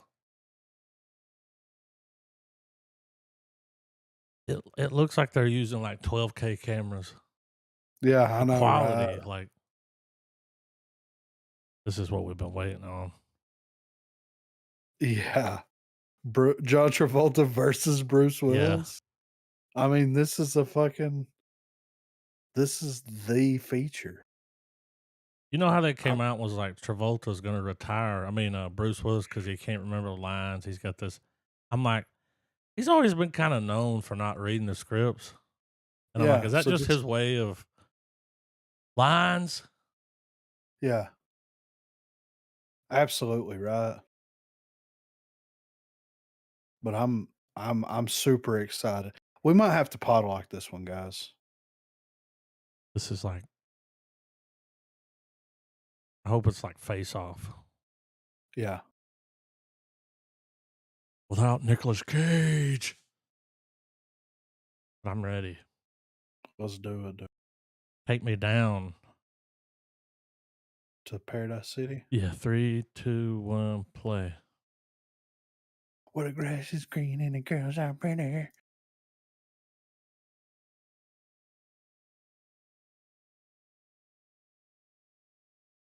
Okay.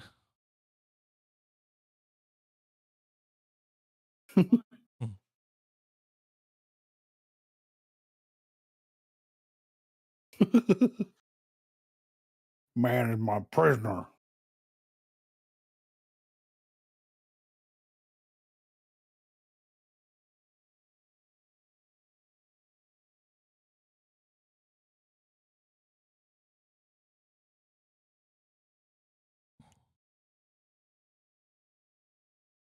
Have they ever been in a movie together? Pulp Fiction.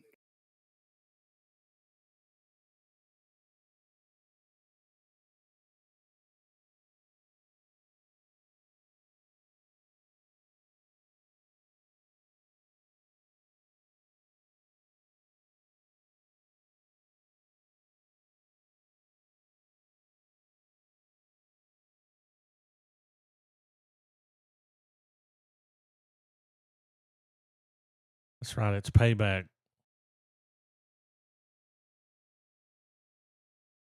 It's a sequel.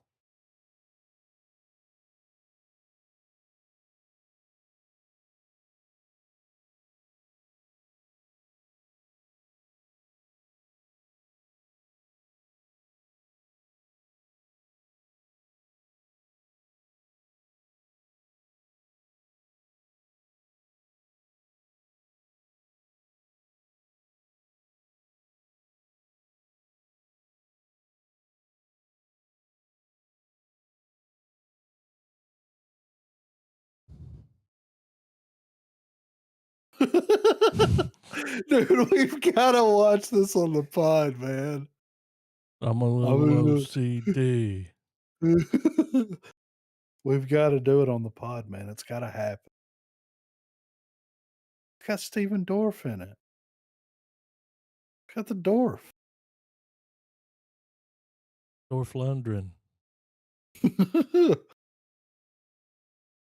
got some Momoa. Looks like a Western over here. Yeah. Another Saban film. Saban. I'm ready. All right. 3, 2, 1, play. The Last Man. Weird aspect ratio.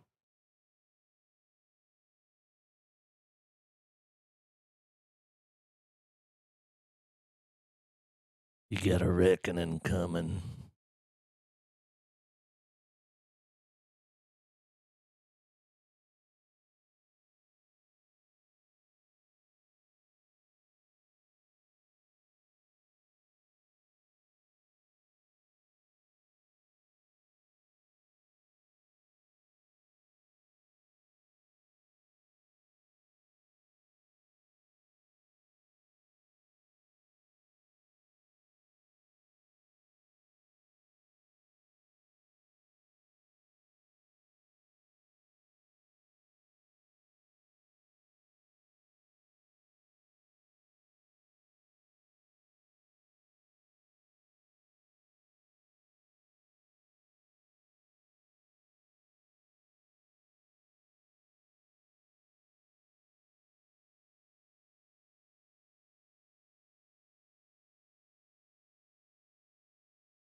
That again.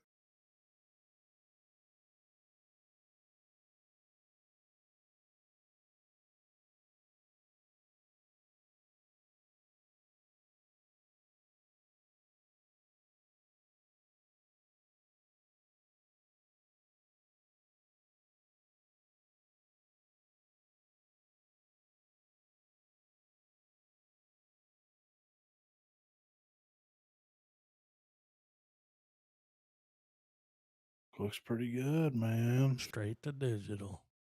Yeah. Not gonna watch. What, no Oscar play? Not worth the time.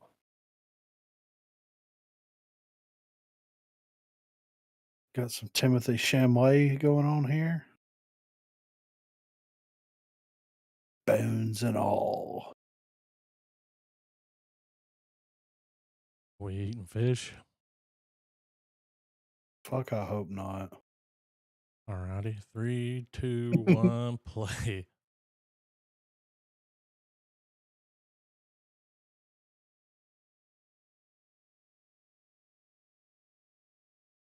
That's weird. What the fuck?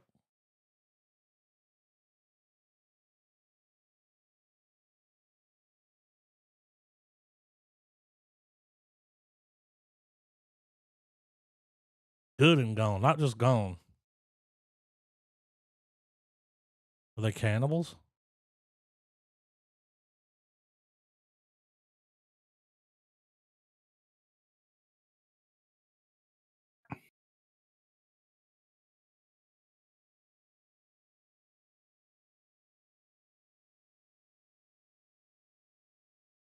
They vampires?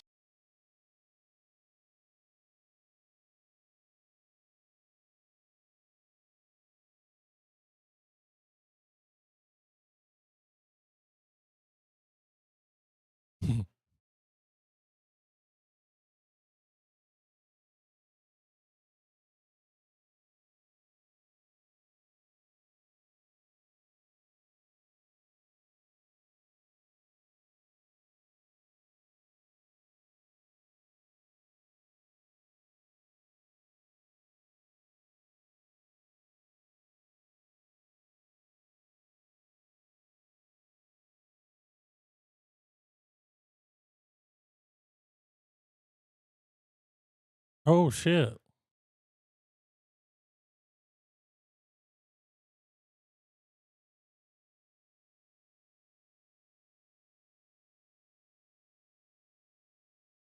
This is strange.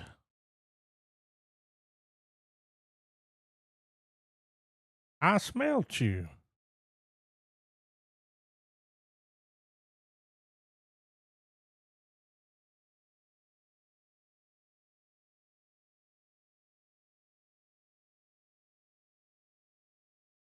He's gonna eat her.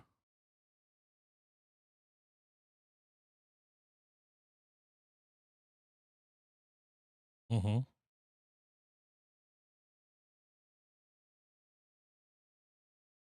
Hello? Nice to know Dune Oh, I was like, 2 is in thought my safe internet dropped. hands.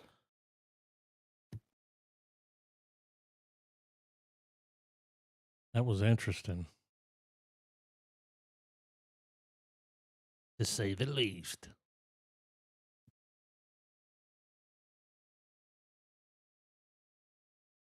Y'all can't hear me, right? Yeah. Okay. That shit left Griffin speechless. I think we found his movie, man. Like he's watching it again. Yeah.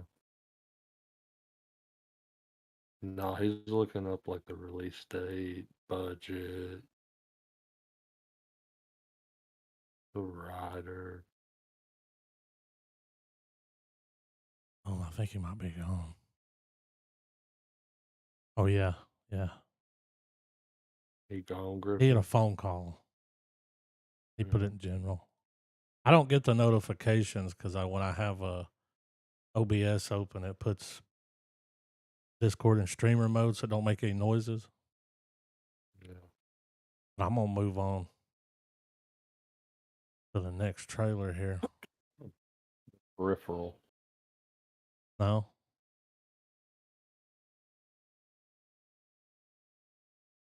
Causeway. wonder what that's about. A24. They're like, Let's you do saw a it. movie about the lighthouse. Here's a Sorry. movie about the causeway. Movie about a fucking piece of road. So were those people cannibals or were they vampires? They weren't Eaters, vampires. man. Okay. Sorry. But they I run into that hadn't. one guy and he's like, I smelled you. I could smell you from a mile away. Here, let me put you under my wing. I mean, that's not creepy. He you said, know? I don't normally eat eaters. Shit, I eat eaters all the time. You know what I'm saying? Man eaters. All right, I'm ready. All right. 3, 2, 1, play. It's A24. They've been Got doing a Jennifer lot of shit Lawrence. with Apple. Yeah, right. St. Charles. Oh, it's the dude from fucking Atlanta.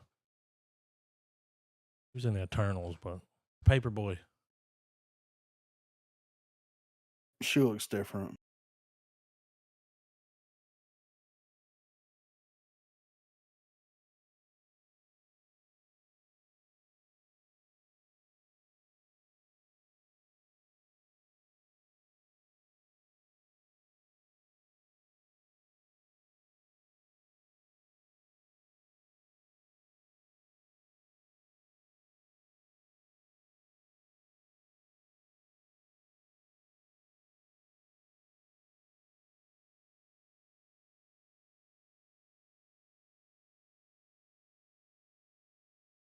People in it.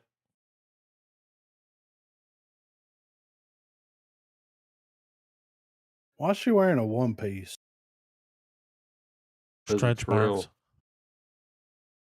Mm,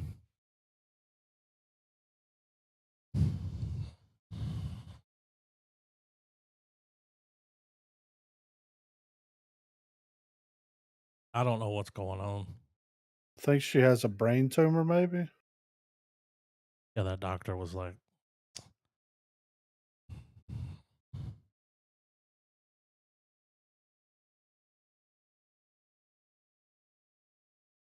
I mean, if you don't want to give nothing away, Yeah. that's how you do a trailer. You ain't got love for the city. Since the trailer tells you nothing, Lawrence is a soldier home from Afghanistan where she suffered a traumatic brain injury. The film is about her struggle adapting to life at home. Okay.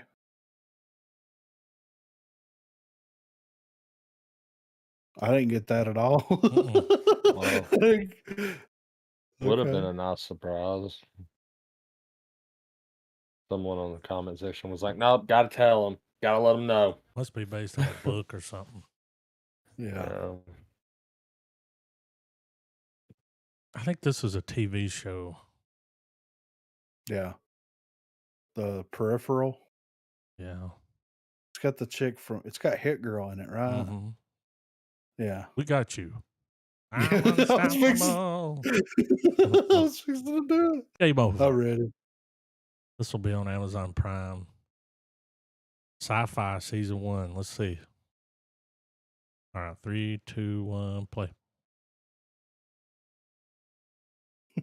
We got game over. Den of Mining Bitcoin. imbecility.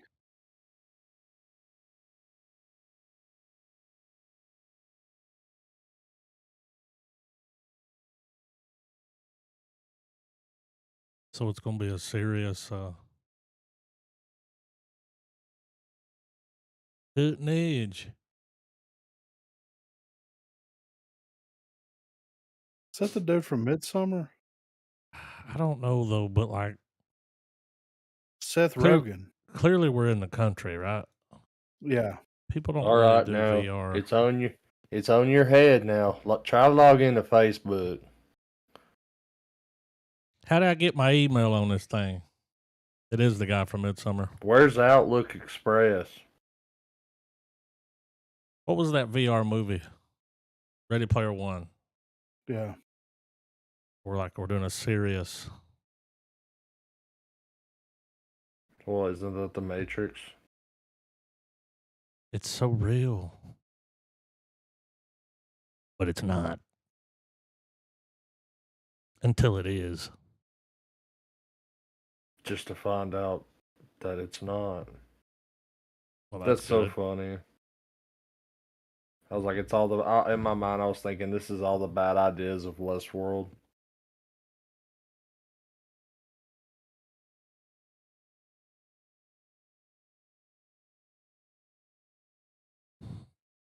It's got some money behind it. Yeah. You did it, Jeffrey. This is Meta the movie. Welcome to Metaverse.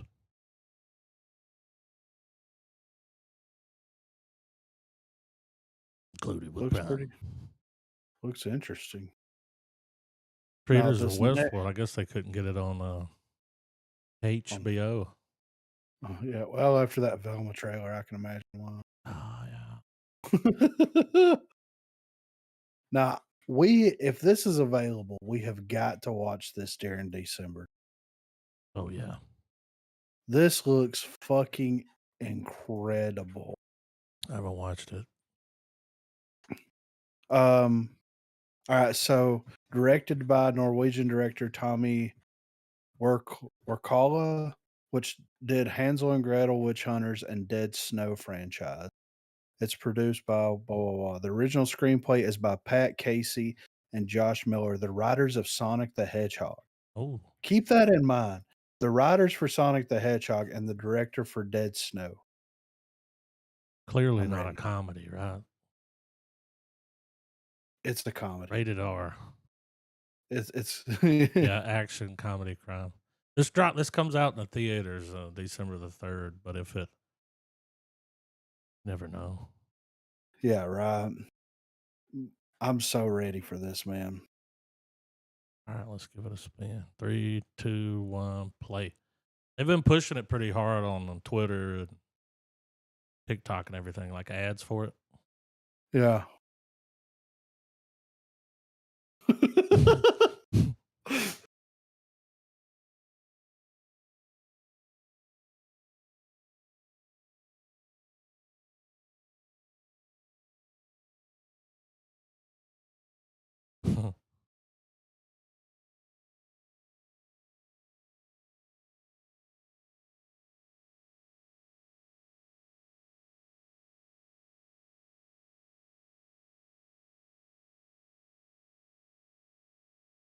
Somebody saw a fat man. Yeah.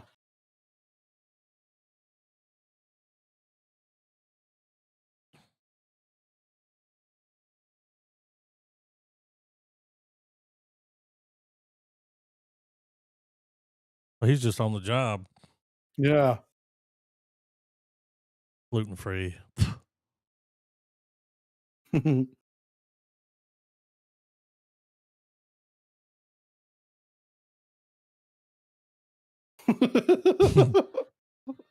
Ooh, nobody?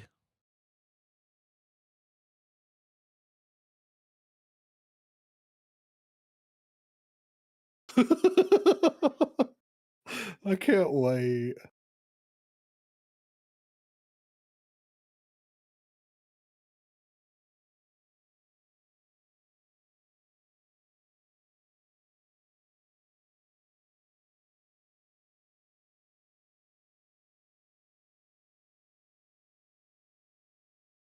It's like Die Hard with Santa. Yeah, right. He just stabbed that motherfucker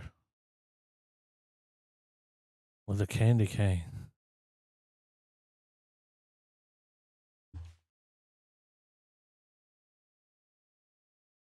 But remember the fight scene at the end of the Fat Man out there in the snow? Yeah. The dudes were even wearing the snow camo. Give him a lump of coal. Is there a bomb? Yeah. That was funny.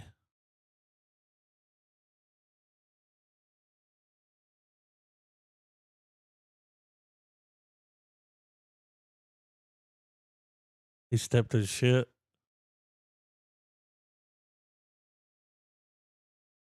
What a great title, too, man.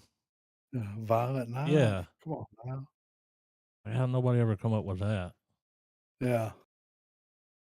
I'm legit excited about that movie. Yeah, that looks fun. Yeah.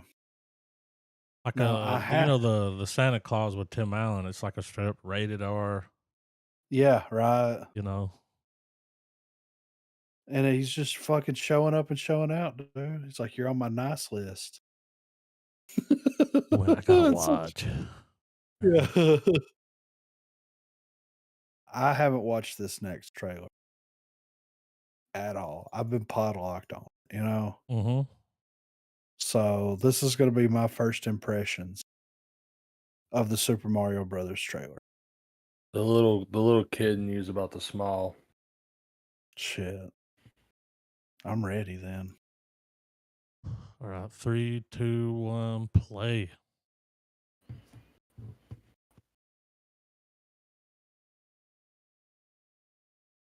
Damn.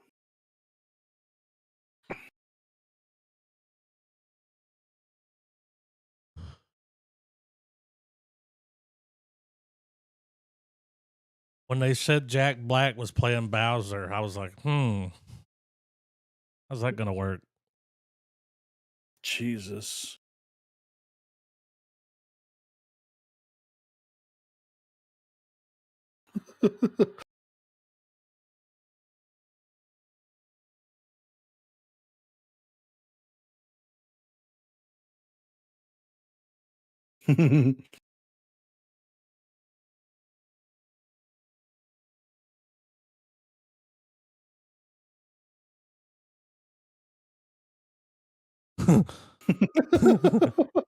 Look, they're throwing snowballs.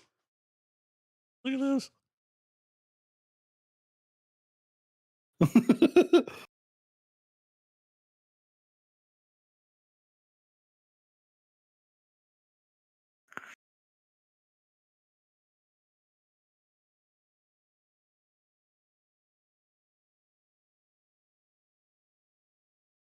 God damn.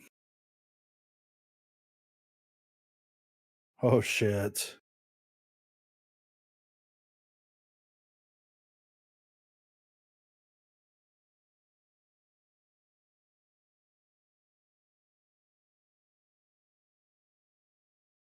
It looks great. Yeah.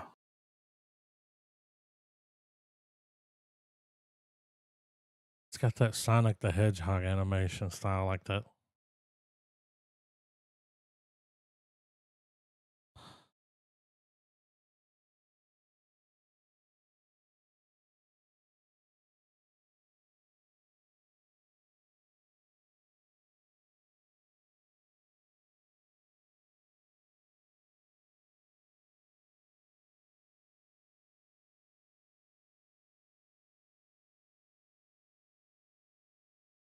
I mean, what are people bitching about, man? I think his voice sounds fine.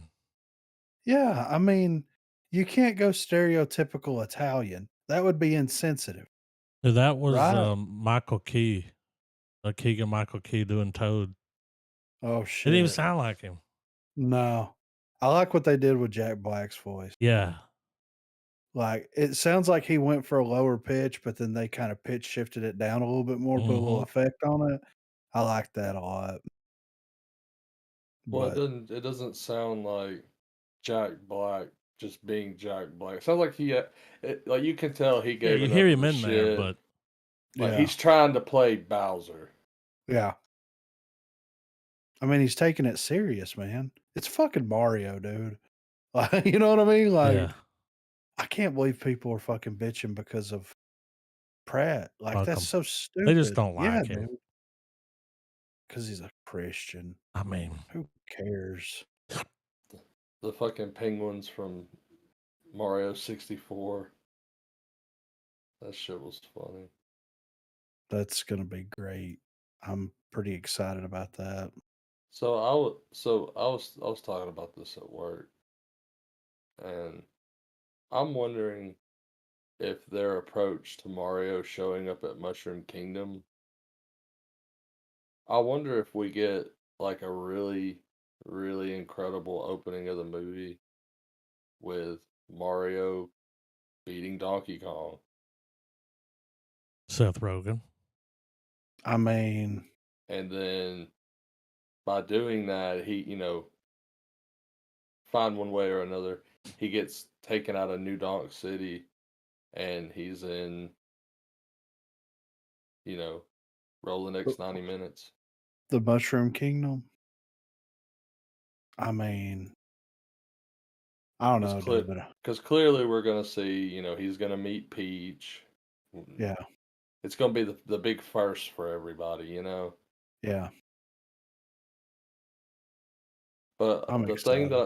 yeah, and the thing I thought was neat too was that they play on the lightheartedness of Mario, but they they still made Bowser look very, Menacing? shit always gets real with Bowser. Yeah, he ain't there to fuck around, dude. But all you gotta do is jump on him 3 times. I mean, dude, yeah. Mm. Well, I mean, dude, we've got the first Koopa from Mario World. Got the wand. I think he's also from what, Mario 3? Yeah. What I used to know what that dude's name was, but I can't remember what it was. I mean, he's one of the Koopas, like Wizard Koopa or some shit like that. Wizard. So wizard, Annie. So But I wizard. mean, can we point out how Illumination's just straight killing it with these family movies right now? Were y'all talking about Yeah. Spike? The one with the spikes? Was No, talking the with one with the Koopa? wand. The one with the wand. Oh, I don't know who that is.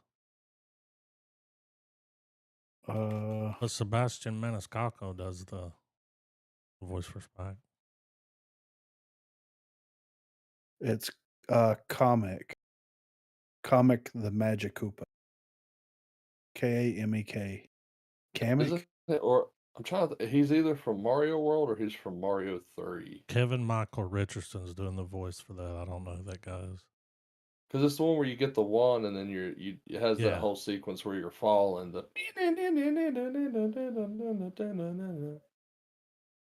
So Kevin Michael Richardson. Oh yeah, I know this guy. Um, Cool to he have he's someone in the movie. he's a big voice actor, Voiceover. but Goro. yeah, You name it. but he's been in stuff. 581 credits. Yeah. God damn. Can't say he don't work. The Simpsons, American Dad. Damn, dude. Dude's out here printing money. Yeah. I wonder what his net worth is to be a voice actor. Hold on. I'm going down this rabbit hole. 40 All I million. know, all I know is this next trailer is Fuck. probably the most annoying minute and 52 seconds in existence. Women talking? Yeah. God, It's I got didn't even know there Francis was another one. McDormand in it. Yeah. Forgot about this. Alright. Well, 40 million, dude. we're in the wrong bit. Got voices. Yeah, me too. All right, I'm ready. All right, 3, 2, 1, play.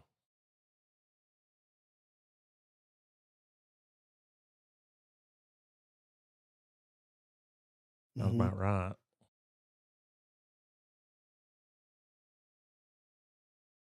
The pool?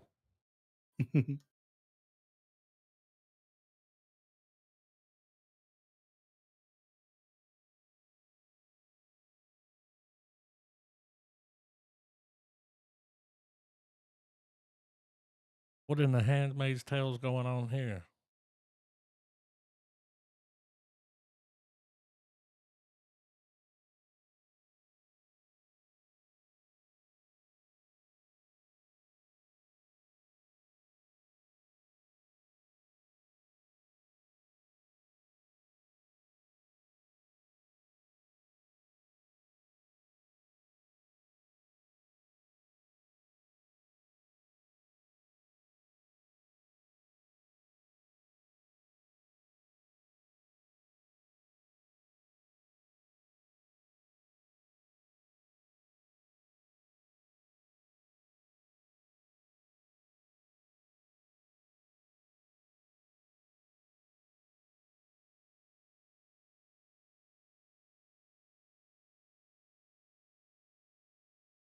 Like a Lady Macbeth over here. Coolest thing about this trailer is the color of it. Yeah. Kind of cool. All righty. Moving on.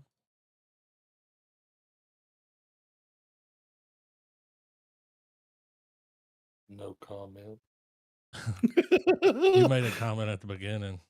Right. But yeah, it should be hopefully Clerks.